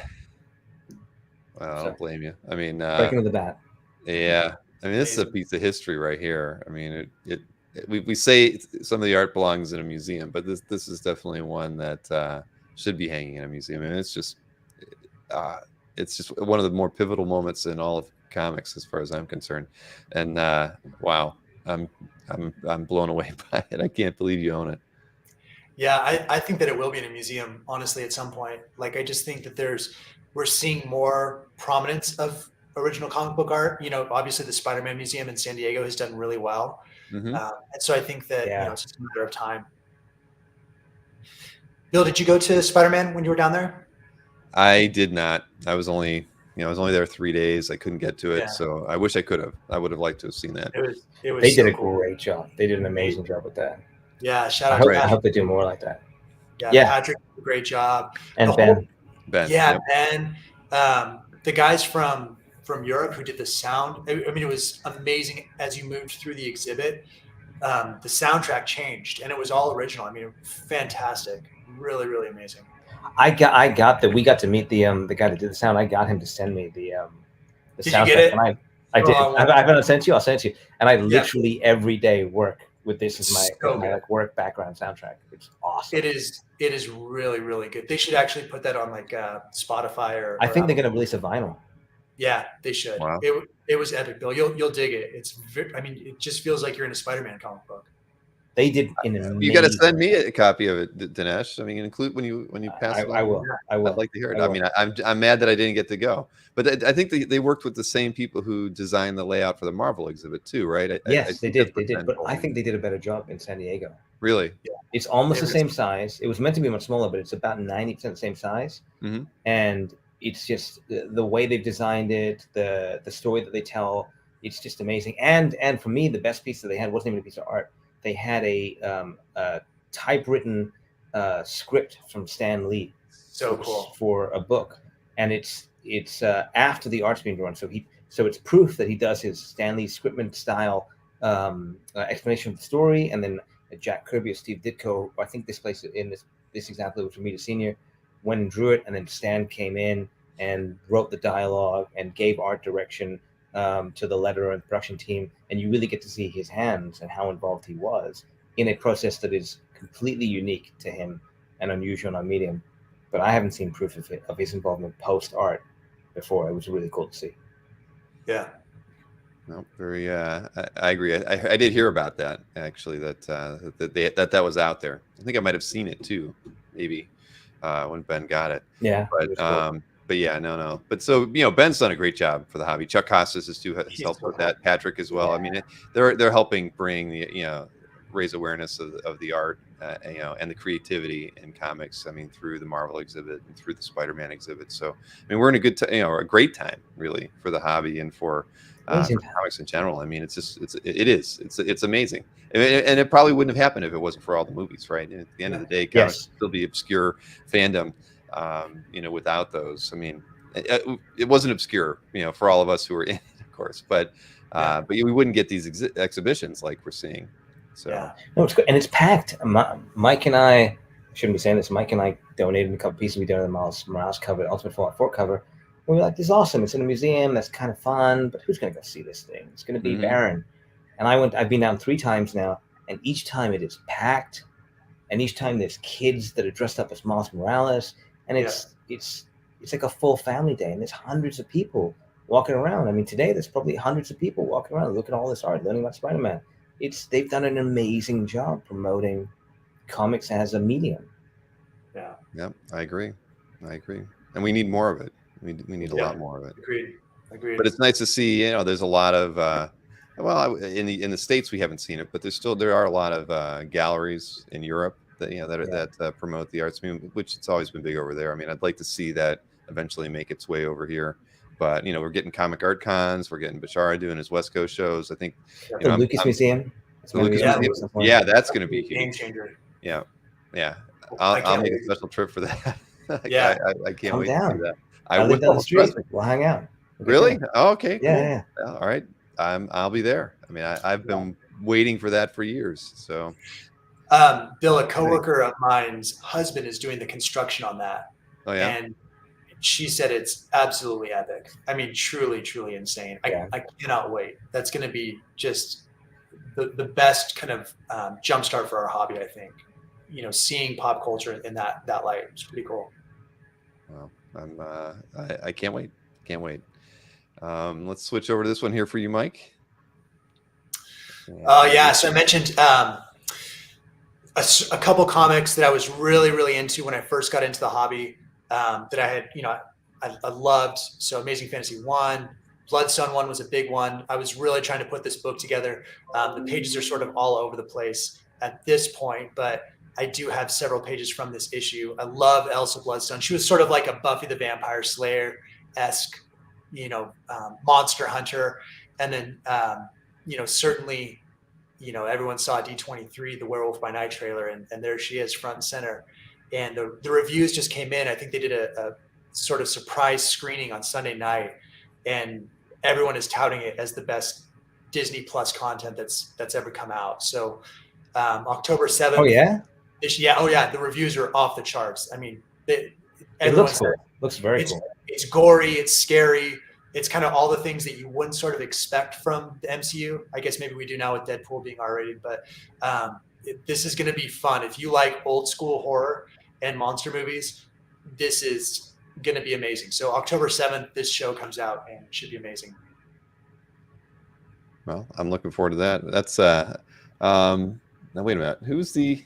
Okay, I was trying to see the from the list here that you gave me from Amazing Fantasy 1. This is Michael Lopez. Bloodstone Got it. 1. Mm-hmm. Got it. Oh, Bloodstone. I'm sorry. I'm on the wrong one here. Bloodstone 1. I'm looking at my list. There we go. Yep, you got it. Oh man, I'm a little bit behind on my slides here, but no, this is awesome. I love this piece. She's great. I have another page from this issue, and it's like I always joke about it. It's like one of my most viewed CAF pieces, but it's like this like scantily clad image of her on a bed. So I know what you guys are after, all you CAF people. There's a bit of that on CAF. I don't know. What are you gonna do? I mean, when I have to sift through stuff, always the most clicked on, auctions that we promote have scantily clad people, females. I mean, it's unavoidable. I've found. So unless you just don't show it, and you can't do that, so it's just how it is. But there's nothing wrong with that. Nothing wrong with that at all. Off the charts good is the word on it. It says this very fake sounding man, Brian Wheels. Brian, what are we? Brian Wells? Yeah. Brian Wheels. Are you making fun of somebody out there? Oh boy, a little bit. I actually, I'm doing an art sale with Bart Sears, and another reason why I can't make it to New York Comic Con is because somehow this got scheduled 2 months out, and I'm doing an art sale with Bart Sears on the Saturday of New York Comic Con, and literally just now he shared his Google Drive with me of the art he's bringing in. It's pretty good. He does any Valiant art in there? Should I be tuning in? I see a Telos page, Deadlands. Brianne's ears just peeked out. I don't see. No, I'm sorry. I don't see any. Okay, unfortunately, good. No, and nothing wizard related in there either. Oh, that would have been even better. You're right. I figured that was going to be the next. Well, oh, wait a minute. There is actually a wizard piece in here. Wait, the thing is, his working style is he does tight pencil prelims, and then if he's inking them, then he light box inks over those tight prelims. So he's got like complete issues of lots of stuff. And there is a wizard. It looks like a cover with Sabretooth on it, but it's the pencils. It's a pencil piece. Oh, dang. So no, cool. I'm gonna go. I love Bart Sears' work, so I was really excited when he wanted to do this. So I apologize to those of you going to New York that won't get to watch it live with me. So yeah, that's pretty cool. All right. Well, sorry to interrupt. The chat got any 90s Bart Sears, Boots and Babes. What wizard issue? Show us the catalog. I'll definitely talk more about it on Thursday once I go through it. I can't look at it all right now. But yeah, there's even a Sabretooth page, some other stuff too. So interesting. All right, cool. I didn't know what to expect. He really didn't tell me what he was going to give me. So all right. The Sears catalog, says Rick Welch. Tune in. Exactly. Yeah, well, yeah, exactly. Who didn't take a look at the Sears catalog back in the day? All right, where are we at? Over to Dinesh. Oh man, look at this one from MCP 122. Sam Keith. So good. One of my favorite Wolverines. It's got Wolverine. It's this like awesome story, Tooth and Claw, that they let him just go crazy for months and months and months. And this is back when he was doing his like crazy detailed like splatter work, hatching. Big dark inks. I mean, who does art like this? Even today, nobody does art like this. So every time I see a page from this run or this era from him, Sandman or Marvel Comics Presents, if I can figure out a way to get it, I will try. These big, crazy Wolverine mask eye things. It's just awesome, man. He's a genius.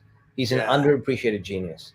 Every part of this page is absolutely stunning. From that elongated smile to the Venom silhouette, to the inverse silhouettes of Wolverine and Venom. It's just the bubbles. It's awesome. The whole thing is crazy. How do you do this? It's nuts.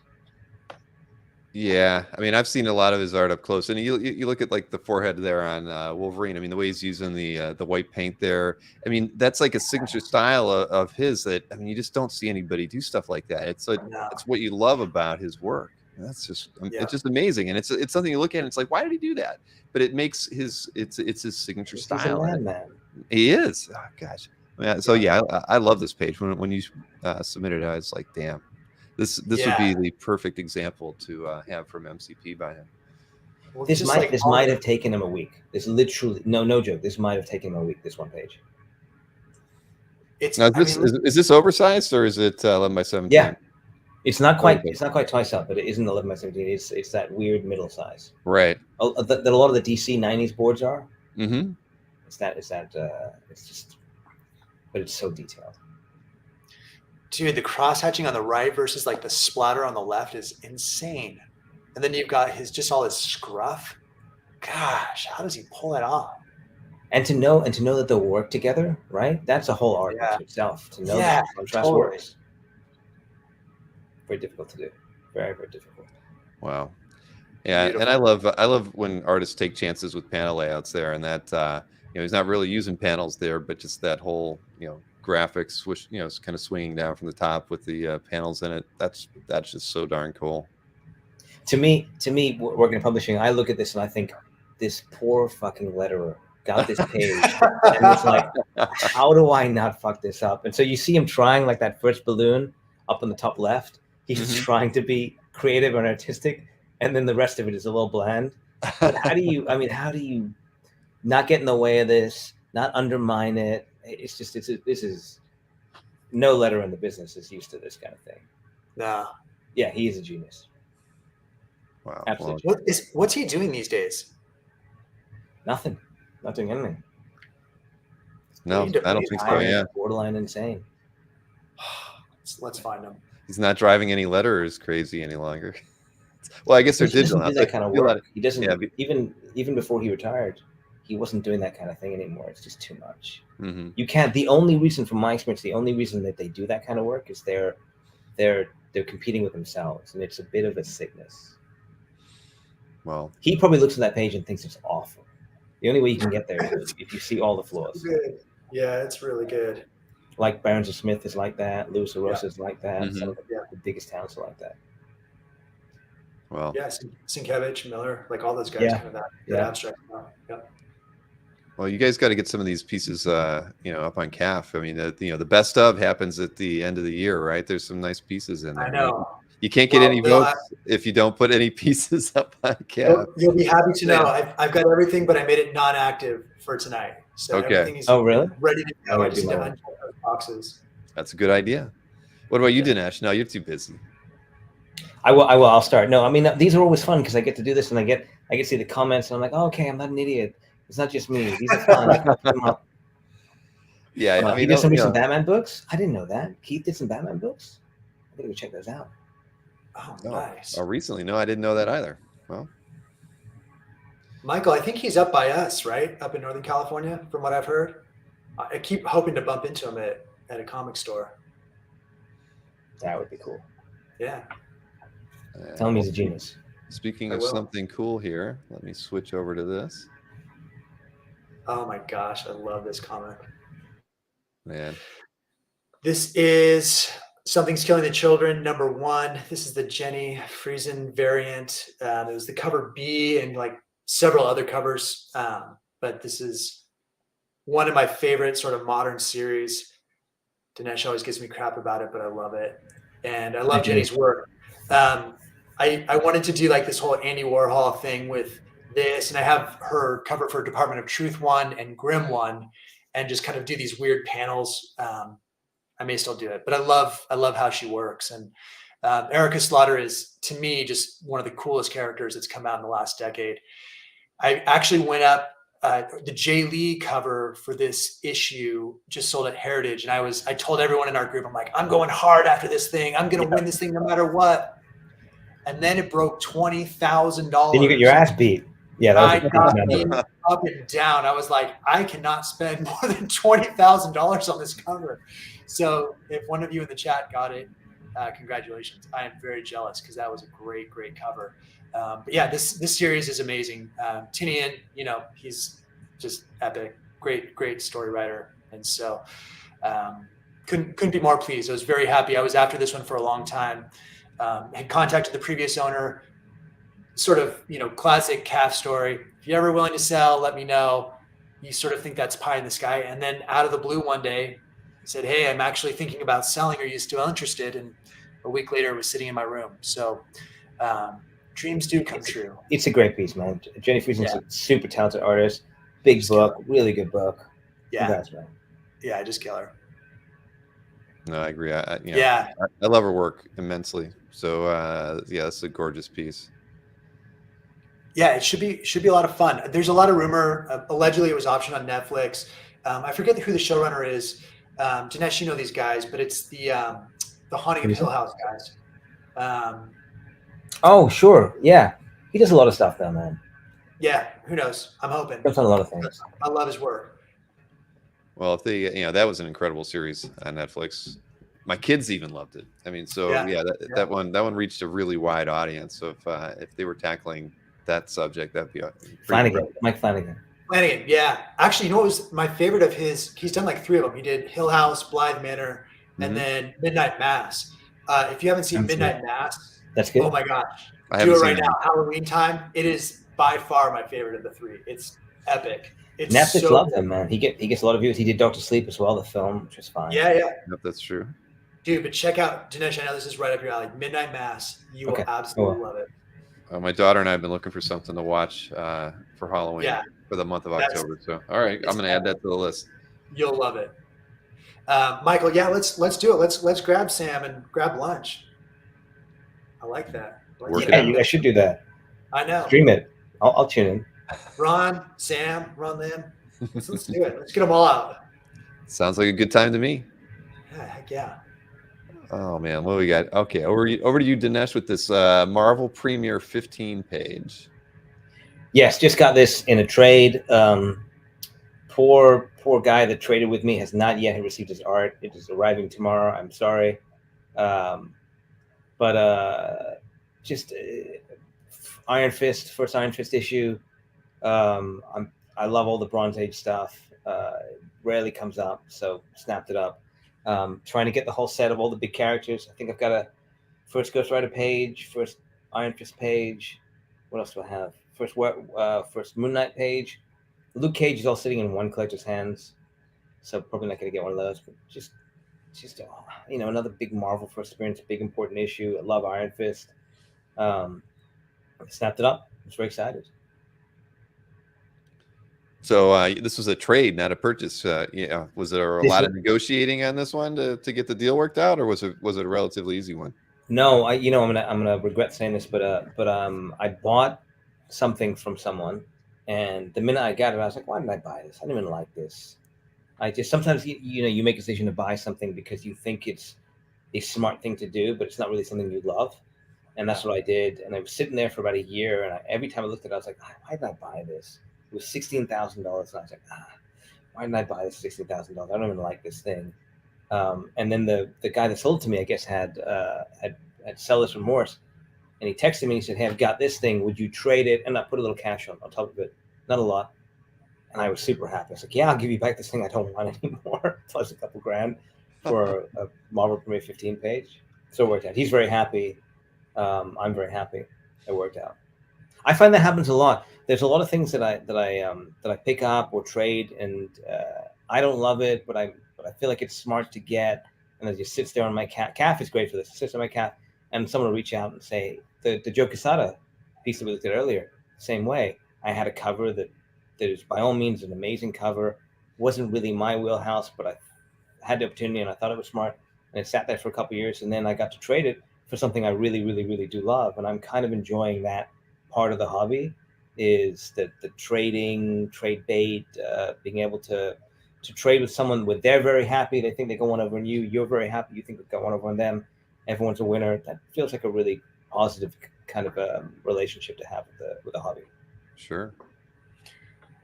I find too, I don't know if this is the same for you, Dinesh, but I feel like, the longer I'm in the hobby, like I just want to kind of scoop key pieces whenever they cross my path, because there are times where trading is sort of the only way to pry something away from somebody. Does that make sense? I feel like there are situations, like there are pieces that I don't really want to let go of, but maybe if it was trade for something else, I don't want the money as much as I want really great art. And so I think that anytime I can, scoop something that I think is really, really solid, I use that sort of in my trade quiver down the road, as needed. I think that's really, we're going to see more and more of that, kind of come to the hobby. I'm curious, are you guys seeing the same thing? Bill, do you see that at all in sort of your dealings? People buying things just for the, because they're just trying to increase the assets that they have. Yeah. It's not that I don't love the page, but it's like I would sometimes I'll buy like 2 or 3 of the same character issue because I know like I can let one of those go and still have one. Right. But I may not come across it again, and that will give me sort of ammunition to go after this other thing that I really want down the road. Sure. I mean, I see a lot of collectors doing that, and a lot of savvy ones. I mean, dealers have been doing it forever, so why don't collectors do it too? Yeah. So yeah, I mean, it makes perfect sense, and you never know what piece you might pick up that somebody else is going to want. Like you just said, it might facilitate a trade or some kind of deal down the road. There's nothing wrong with that, with having pieces that aren't keepers, right? At the end of the day, I don't have a problem with it. I probably got a few of those myself that I don't care about any longer, but I picked up anyway, and I see stuff like that a lot. I see pieces I'd love to add to my just to have it the ready, not necessarily to trade, but knowing that it might be something somebody else wants, because you just never know what that opportunity might lead to for you, because they might have something that you really want. Just like Dinesh, like he said, it was a piece you bought and you just ended up feeling like you didn't have that emotional attachment to it, and the old owner still did, which was great.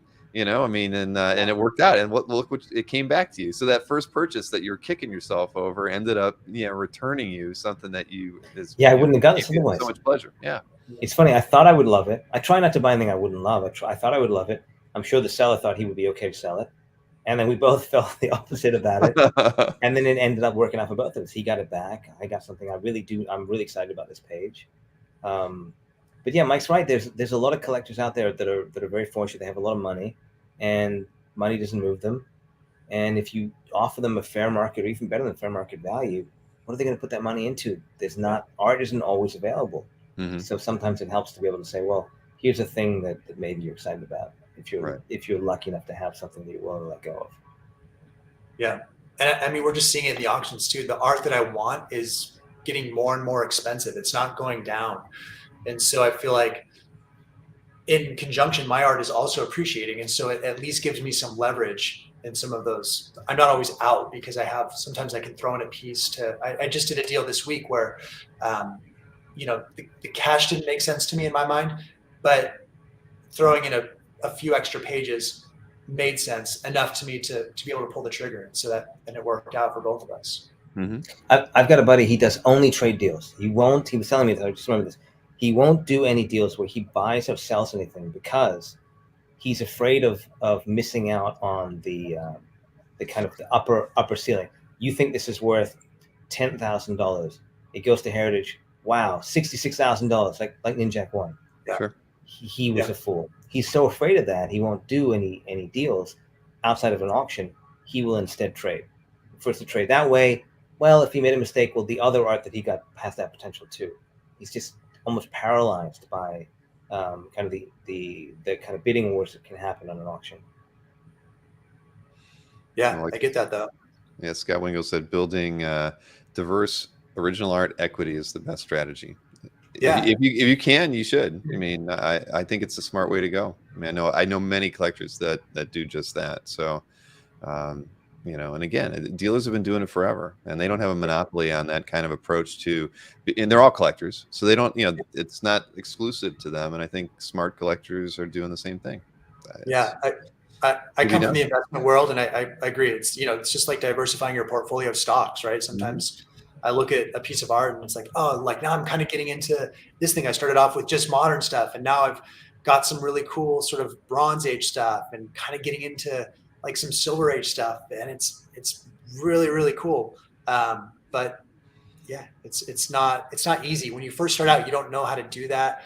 I'm still it's tough. Myself all the time. Another great video for CAF. Yeah, a short 10-minute.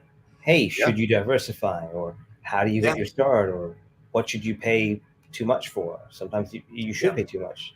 Sometimes you shouldn't. It's tough.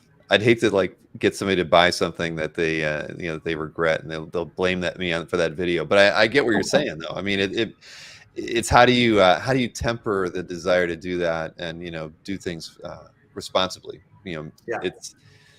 I could see some people going a little overboard with it and then regretting it, and then there's so few things I regret buying, man. The things I regret buying a little bit.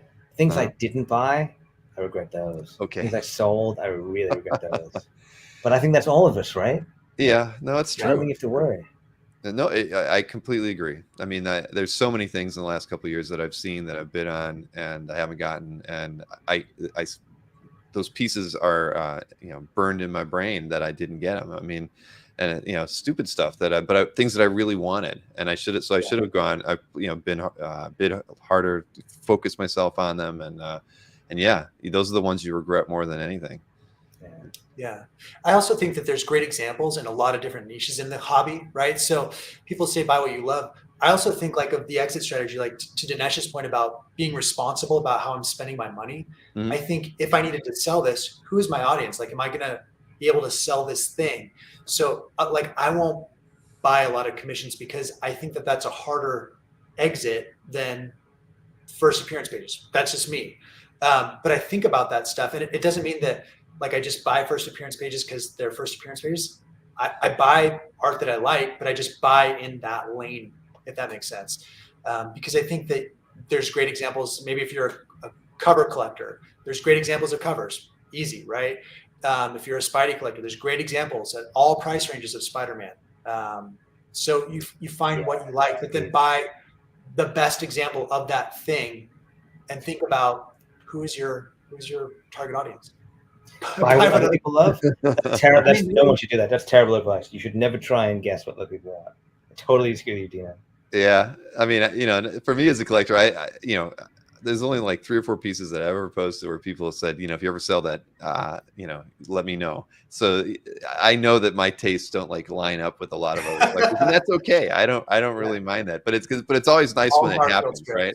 When you get when a really well-known collector reaches out and just says that. I mean, I've only had that happen like twice on 2 pieces, but yeah, you feel like, wow, I did good. It doesn't happen. What did you do with the 2 pieces? Do you still have them? I still got them. I mean, it's I love them to death, but yeah, if I was ever going to sell it, I'd probably talk to at least that one person in particular, who reached out, because I didn't know if I had a great piece or not. But when they reached out to me, I was like, I did all right that time. I mean, it's it feels good when you get that kind of nice. Yeah. Kudos from somebody, because that's what it really is at the end of the day. It's like you've got something that somebody really really loves as well, and would probably knock themselves out to be able to pick it up. So yeah, those are few and far between moments, but I love them. I was trying to keep up with the chat here, but there's a lot of comments going Exit strategy is graveyard. Hilarious. Not me. Thank you, Mark. Not me. That's metal. That's very intense. Mm-hmm. Let's see here. Where are we at? We're over with you, Mike, on the next artwork. Another Sacramento guy, Ron Lim. I love Ron. Mm-hmm. This is a fun cover that I begged him for. He reluctantly sold to me. This is War of the Realms, New Agents of Atlas #2. So this was a new Agents of Atlas team that came together. And that guy in the middle is Swordmaster, who became the new Iron Fist. This is Swordmaster's first appearance issue. Technically, he appears on the cover of issue 1, but he's not in the story at all. So as you look at the comic book, this is his first appearance issue. And I loved this piece. I thought, awesome Ron Lim action. Just love everything going on. You got Amadeus Cho back there. You got Cindy Moon, Silk up front, Shang-Chi. I mean, just a lot of cool characters in this new team. And so I was really, really grateful to Ron for letting this one go. Yeah, I love it's all pencils. There's some pieces that you just can't. I mean, I love inks and everything, but I love seeing the artists just straight pencils on a piece like this. I do too. Yeah, don't get me wrong. I mean, inks present so well, and they're great when they're framed. But there's just something raw about pencils that I just really dig. And Ron's a master. He's great, man. Yeah, Liefeld talks about the R boys, or the L boys. Sorry, Lamb, Liefeld. It's pretty funny. Larson. But they were all, all the contemporaries there. Yeah, they were great. And Ron was in that cohort of just really, really fantastic artists. Yeah, agreed. I mean, this is edge to edge excitement on this thing. This is it's gorgeous. Yeah. But you had to twist his arm. You had to twist his arm though to get it, huh? I did. There have been 2 pieces that I've really, really begged him for. This was one of them. The other was Howard the Duck. It was the first Gwenpool. So Gwenpool was kind of a joke of Gwen Stacy. Originally, the idea of Gwen Stacy in a Deadpool costume became its own character, Gwyneth Poole, Poole. But those were the two pieces that I just really, really loved that were just fun and goofy, and I had to have them. And he was Ron keeps a lot of his artwork too. He was very, very smart about that.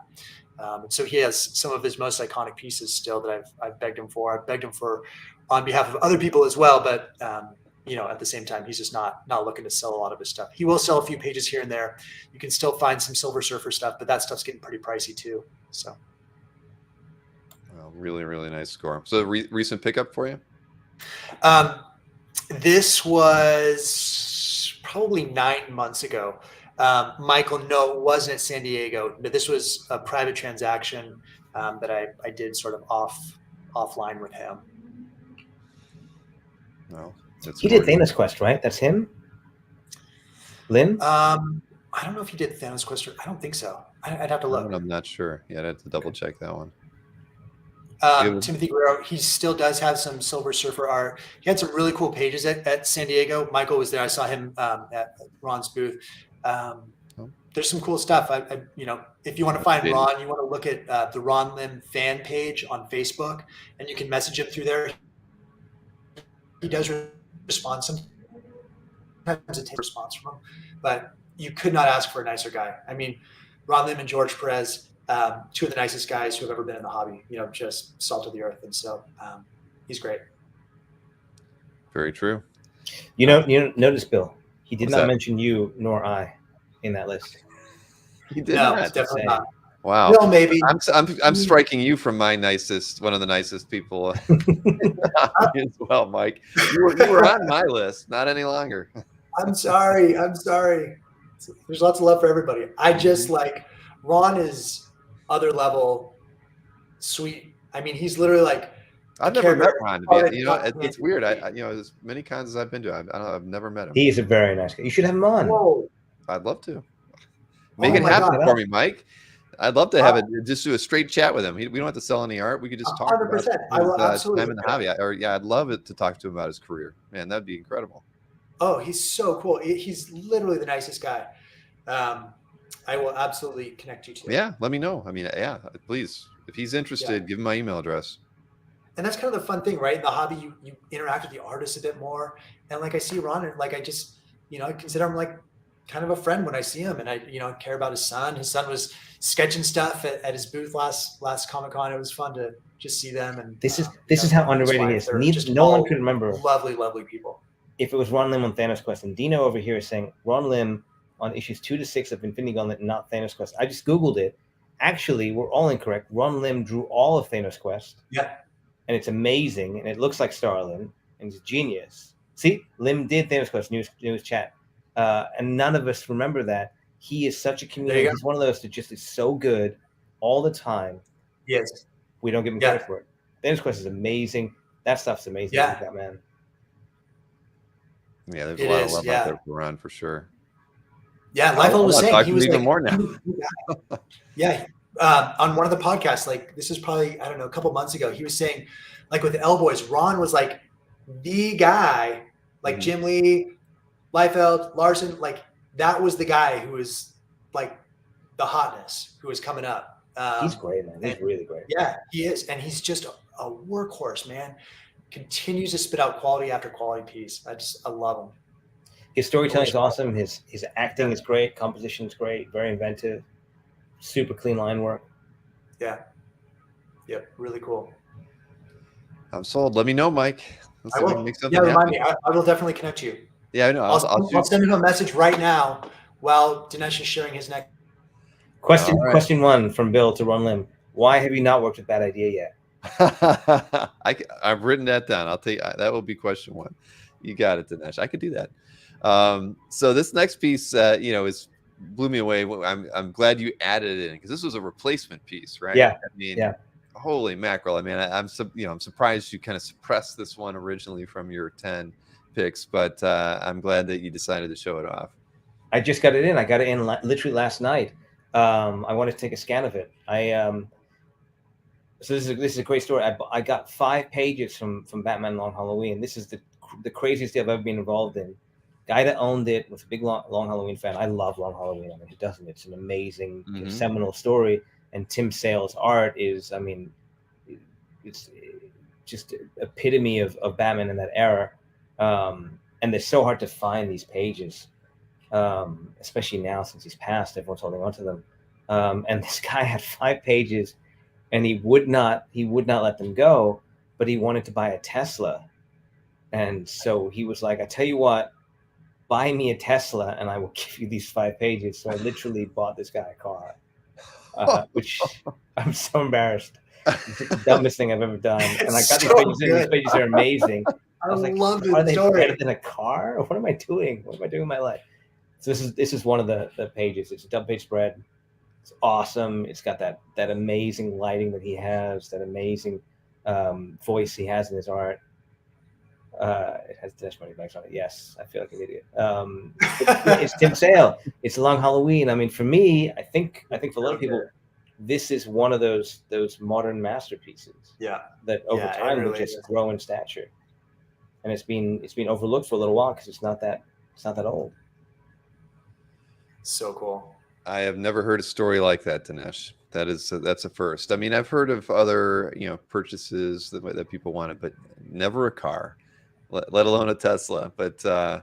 I'm sure that collector is pretty happy at the moment.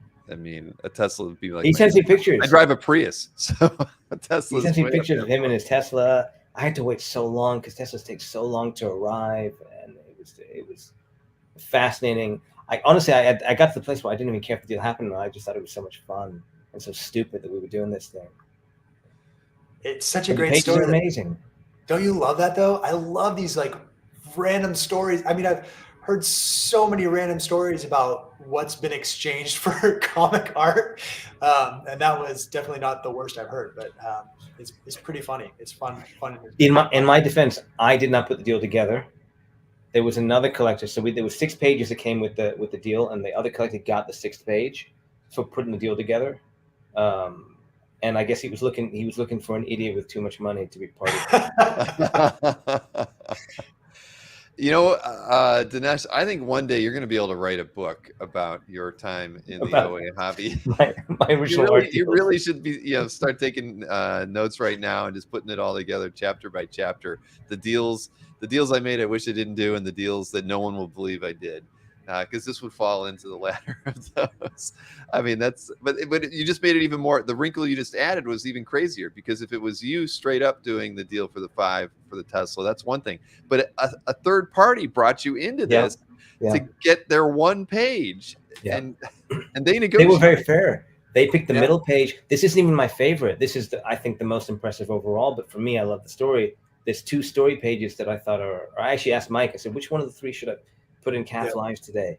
And this was my least favorite of the 3, even though it might be the most impressive, just because I love the story so much. But maybe over time I'll trade one of them and I'll get something else that I love. And that's kind of the trade bait thing that goes through my head is, here's a deal.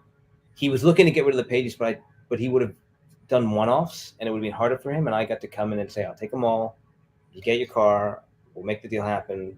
Let's make it easy and not complicated. And I was able to scoop everyone else out. And now I have more pages than I need. So over time, I'll be able to trade them or whatever with them. Dude, you know what's amazing, Dinesh? I've known this story for a little while, but if you rearrange the letters of Tim Sale, you can spell I'm Tesla. It's amazing. That's great. I'm Tesla. Oh, boy. I'm never going to forget this night. That is one for. I've never heard a story quite like that, Dinesh. That's why I switched it out. I don't know who's that third party guy, or gal is just. I'm so impressed that they were able to work that out, because it was their savvy moves there that made that happen. I hope they love the page that they got out of it too. They love that, and you know what? They earned it, because here's the thing: I have several companies. Bad Idea, my film and TV company, my toy company, and I generally everything else I do in life. And so I'm not great with communication. Mm-hmm. I'm very slow, and everyone that deals with me knows that I'm slow with that, because I overextend myself. And so this person that had the pages that was waiting for the Tesla, it would take 2 or 3 days for me to reply to something, and he would go to the other party being like, where is he? Is he reneging? And the other guy had to be the emotional, the mom, the dad, the psychiatrist, the emotional anchor. So he earned his keep. Man, I almost feel like I need that in every deal I do. I need a third party. We just deal with. We did that with there are collectors out there that are going to be wondering, how they can involve Dinesh in a deal so that they can work. I bet there's going to be bring it to me happily. Yeah, but that's true. But we did that with Zatanna too. We said, our friend who put that together, they're going to get the first choice of pages because they brought it to us, and they did. They got the first choice, and we were grateful, and so thank you. You're amazing for letting us do that and be a part of it. This hobby gets more interesting by the day. Yeah, but it's because of people coming into it with innovative ideas, like all of you. I mean, I'm sure these things have happened before, but not on the scale that we're seeing them happen today. I mean, this is I got to have you guys on a little bit more often. I think every 6 or 7 months isn't enough now. People don't talk about it, right? Which is no. For Mike and I, part of our philosophy is it's an expensive hobby. Yep. It's life-changing, can be good or bad. We have experience. It would be irresponsible of us to not talk about it, and hopefully some people get to learn good or bad lessons, things not to do or to do.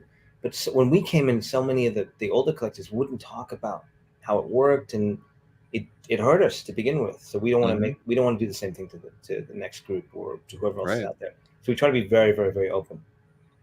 Oh, it's a good thing. I completely agree. I mean, that was where, I've been in the hobby for over 20 years now, and it was tough to break in as a new collector. I mean, I think a lot of collectors burn themselves out in their first year or two because of the number of mistakes they'd make and the lack of community and just finding kindred spirits in the hobby. I mean, at least today I think we've got a leg up in that regard in many different avenues, even outside of CAF. But I think what you guys, you were smart because you screw up a lot in your first 12 months in the hobby. You overpay, you buy the wrong things for the wrong reasons, and you got to let it quick.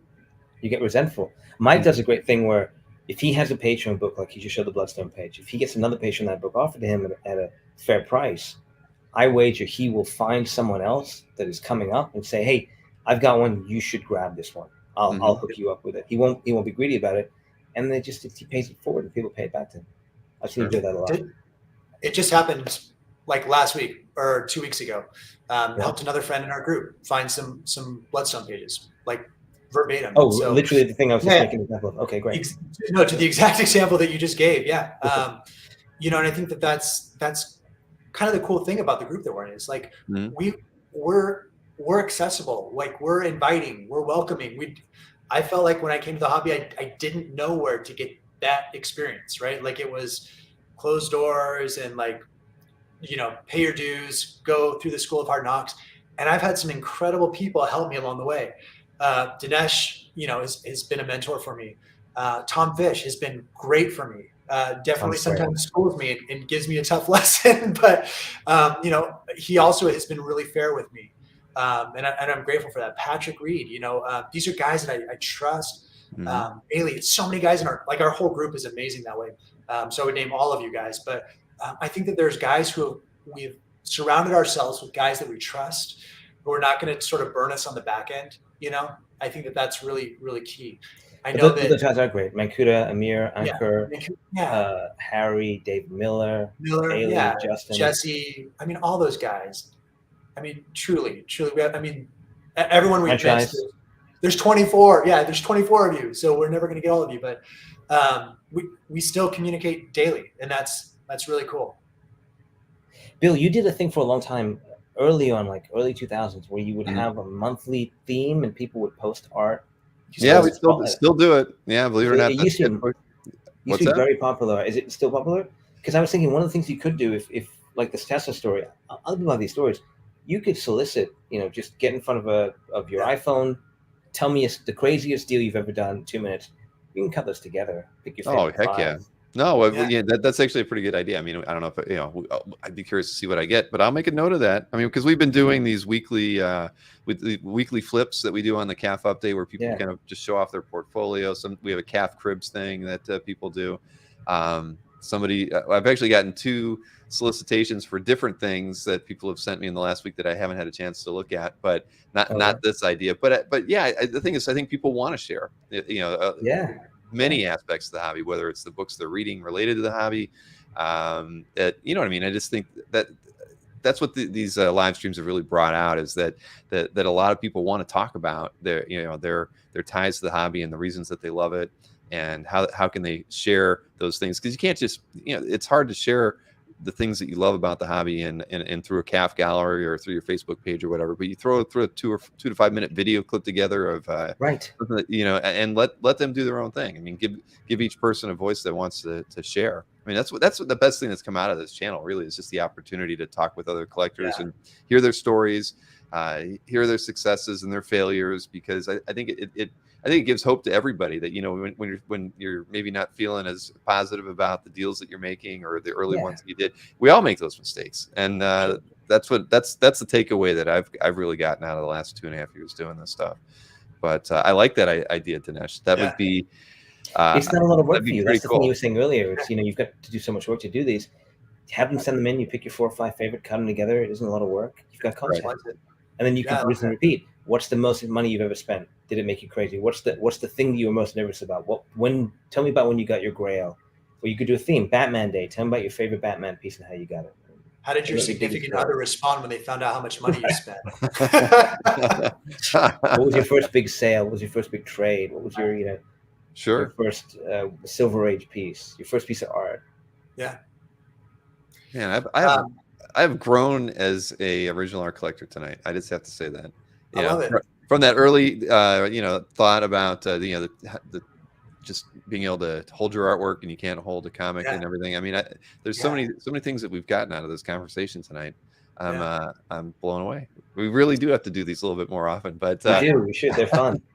But Dino made a good point too, where he said higher prices inspire more creative deals. Talk about the Tesla and other things. You have to get more creative sometimes in order to secure deals with the more expensive the art's becoming.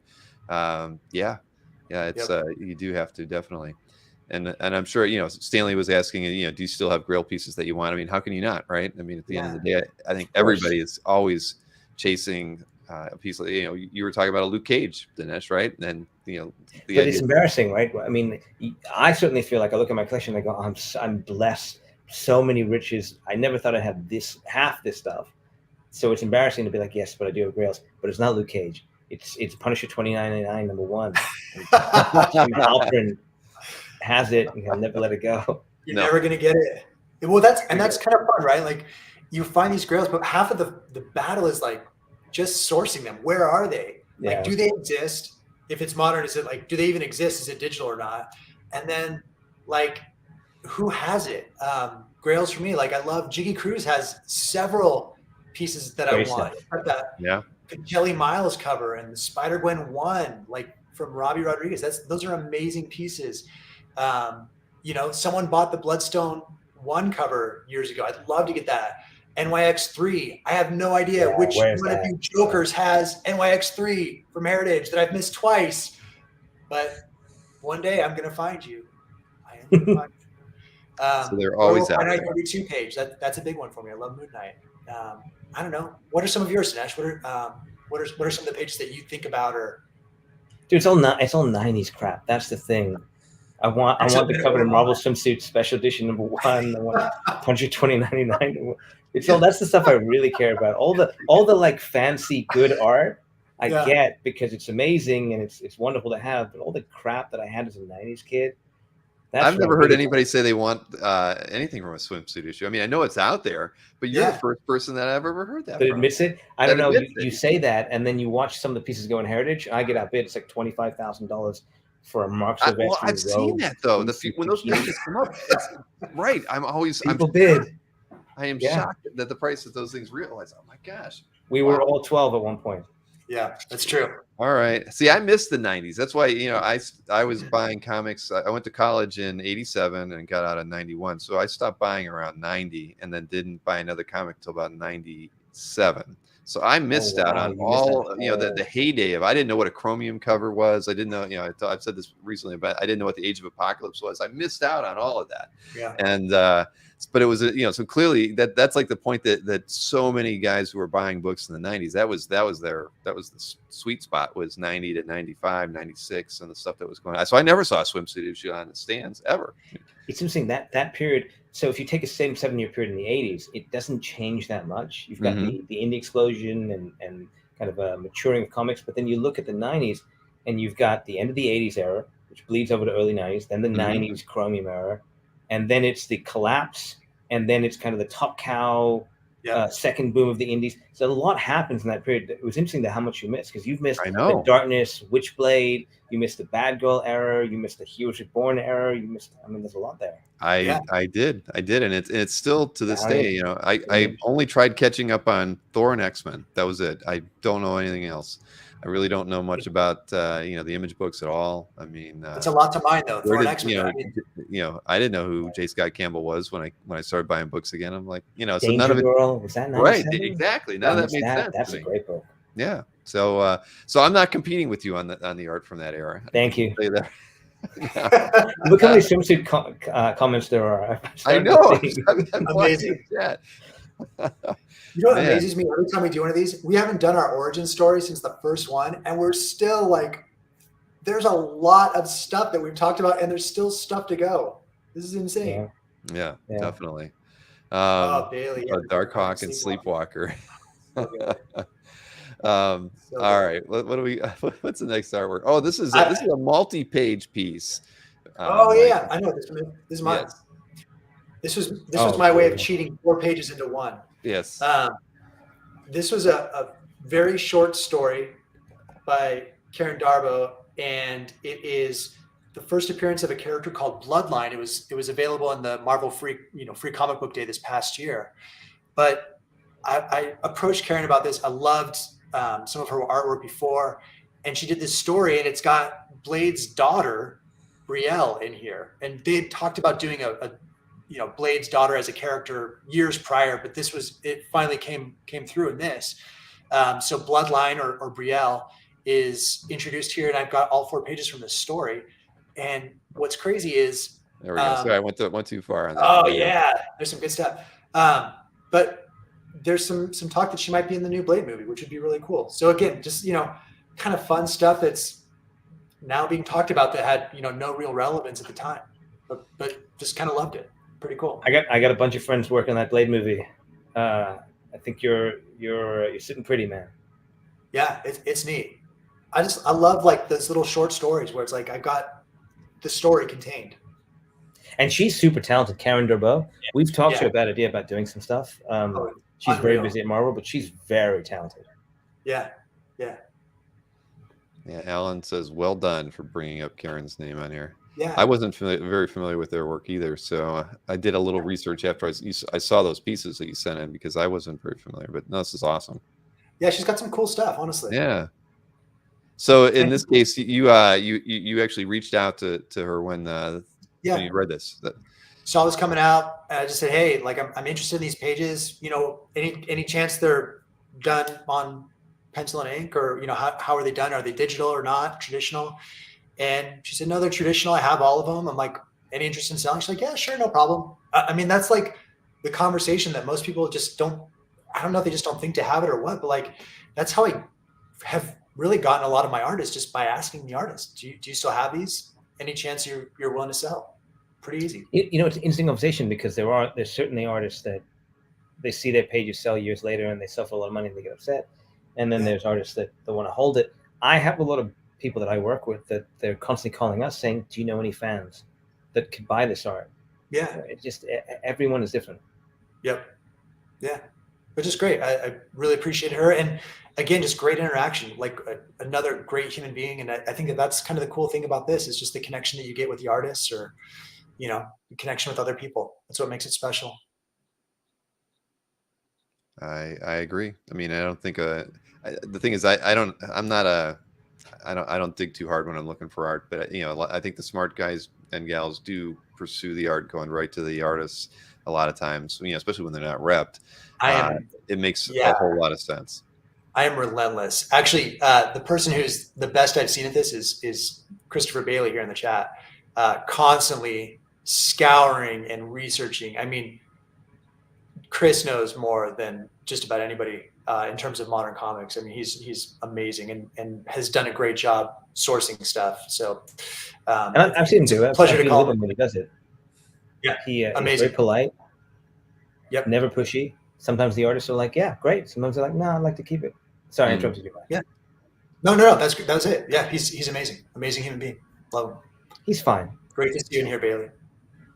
He's okay. I wanted to highlight this comment from Gene Park.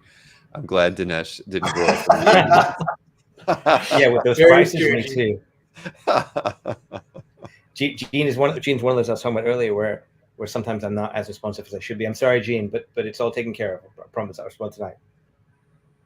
Is it something we're going to see on the next CAF Live? I mean, it's the thing I'm most excited about. I thank you, Gene, for letting me have that. Appreciate it, man. Oh my goodness, I can't wait to hear about this. See, NSN just said, I just made a deal tonight while watching the show, direct from the artist. I love that.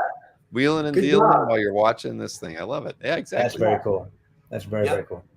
That is. All right, so we're down to the last two pieces here. Oh my goodness, what are they? Last two. And I teased this one because I accidentally clicked on it earlier. But, Harbinger. Yes. Yeah. I had to put something Valiant in here.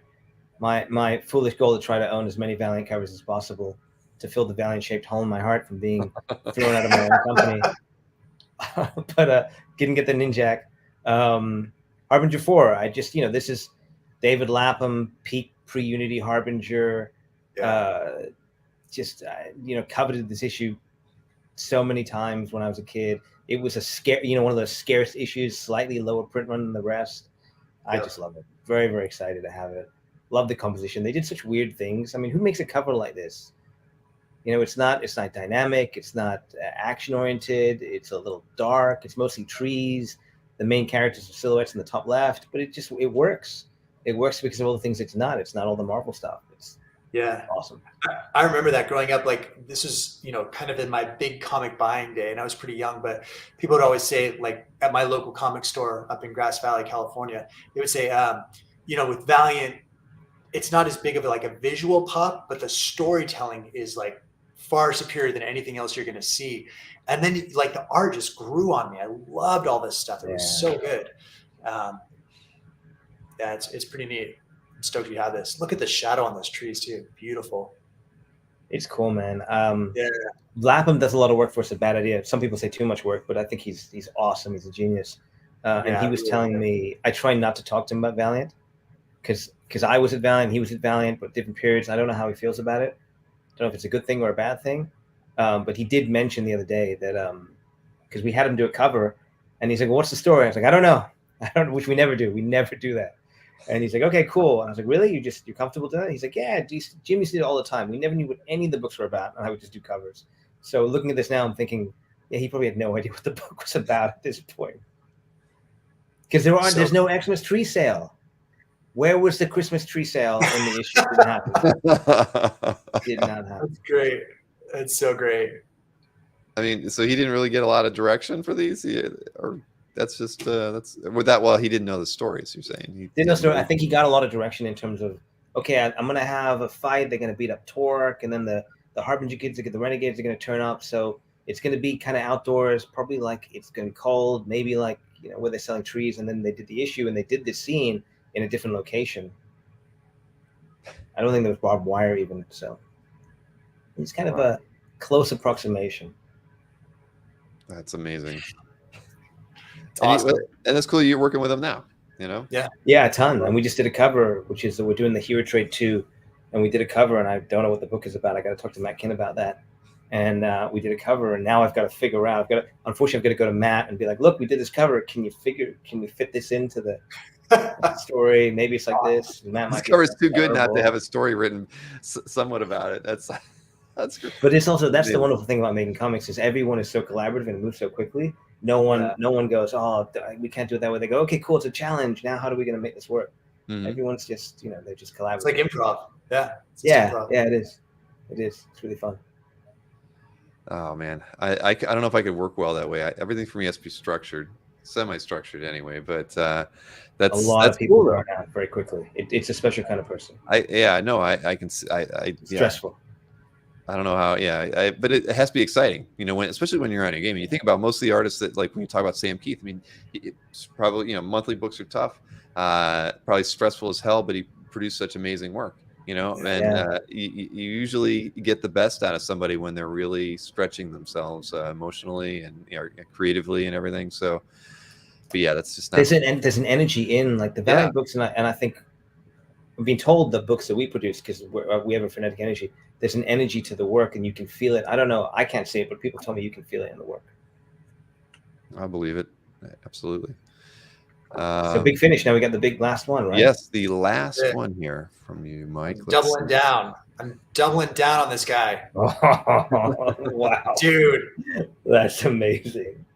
Can I just tell you? God, that's amazing. Jim Cheung's DPS in this series, they are so incredible. Every one of these could have been a cover. I mean, they're just epic. And of course, our buddy John there doing the inks. This is interiors? This is interior. Yeah, this isn't a cover. This is like straight up interiors. Insane. Gosh. Like the dude is other level. And then John did inks on him, and John is amazing. And John was just on CAF. John was. His camera didn't work though, so he was a really? disembodied voice for that interview. But yeah, John's awesome. Yeah, he's. It's a shame because you should see his beach body. He is a specimen. he's very ripped. He's shredded. Jim Cheung's cap is one of the all-time caps, man. It's so good. Cap. Yeah, I just love this. I mean, even his Wolverine, I love like the Wolverine's gray, Spidey's gray, Iron Man's gray, but his cap is like. Yeah, it is.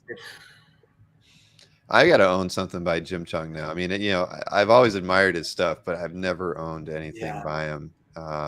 This is drop dead gorgeous. And you're right, the cap is unbelievable. Wolverine's cool too, but the cap is, man. Yeah. For anybody in the chat who missed our last one, you can find it. Just do like a Google or a YouTube search for Comic Art Live and Dinesh. His name's easier. And I did another DPS by Cheung on that one, which is very similar. So if you look at that piece versus this piece, you're going to see so many similarities. Cap in almost the same position, holding somebody else who had just fallen. So I don't want to give all that away, but it's really cool how Jim would take an image and sort of evolve it. Very similar kind of structure, but evolve it throughout the series. It's awesome. Yeah. Hell of a finish, Mike. This is a hell of a one to end on. Thank you. Yeah, Rick Welch, I agree. Billboard worthy. That's I haven't heard that one before, but that's very true on this piece. I just cannot believe that these are all interiors. Like literally go through issue 12 of Young Avengers, the first series. It's the final issue in the series, and it's like so many double page splashes that are just like jaw-dropping. The amount of detail. I have no idea how he put all that together and so much energy into one issue. It's incredible. Wow. And monthly, right? So it's 12 issues. As late as they can be in the story. Yeah. He's still pulling out stuff like this. Like truly read that series and read Avengers Children Crusade. If you're not familiar with these characters, that's fine. Read Avengers Children Crusade. You'll see some of the same characters. I'm taking notes. So I don't. Yeah, I want to go read these now. They're like just epic. I mean, truly, it's amazing. Well, yeah. But if I see any artwork that I like, I should ask you first, right? Since you've probably got it. Yeah. All right. I start with you before I move on to Jim. Yeah, I definitely have a portfolio still of all Jim Cheung because I just love him. But it's still very reasonable. I mean, if I was you, I wouldn't be getting rid of any of it because it's so reasonable. Yeah. But Mike is very good about that. I closed up the vault for most people, Bill. But if there's something you're looking for, I'm gonna start looking around because I don't know why I've never even thought, because I see his artwork all the time on CAF and everything. I mean, I've admired it a great deal. I mean, he's one of the guys, modern guys whose work always blows me away. I mean, every piece is incredible. Yeah. So yeah, wow.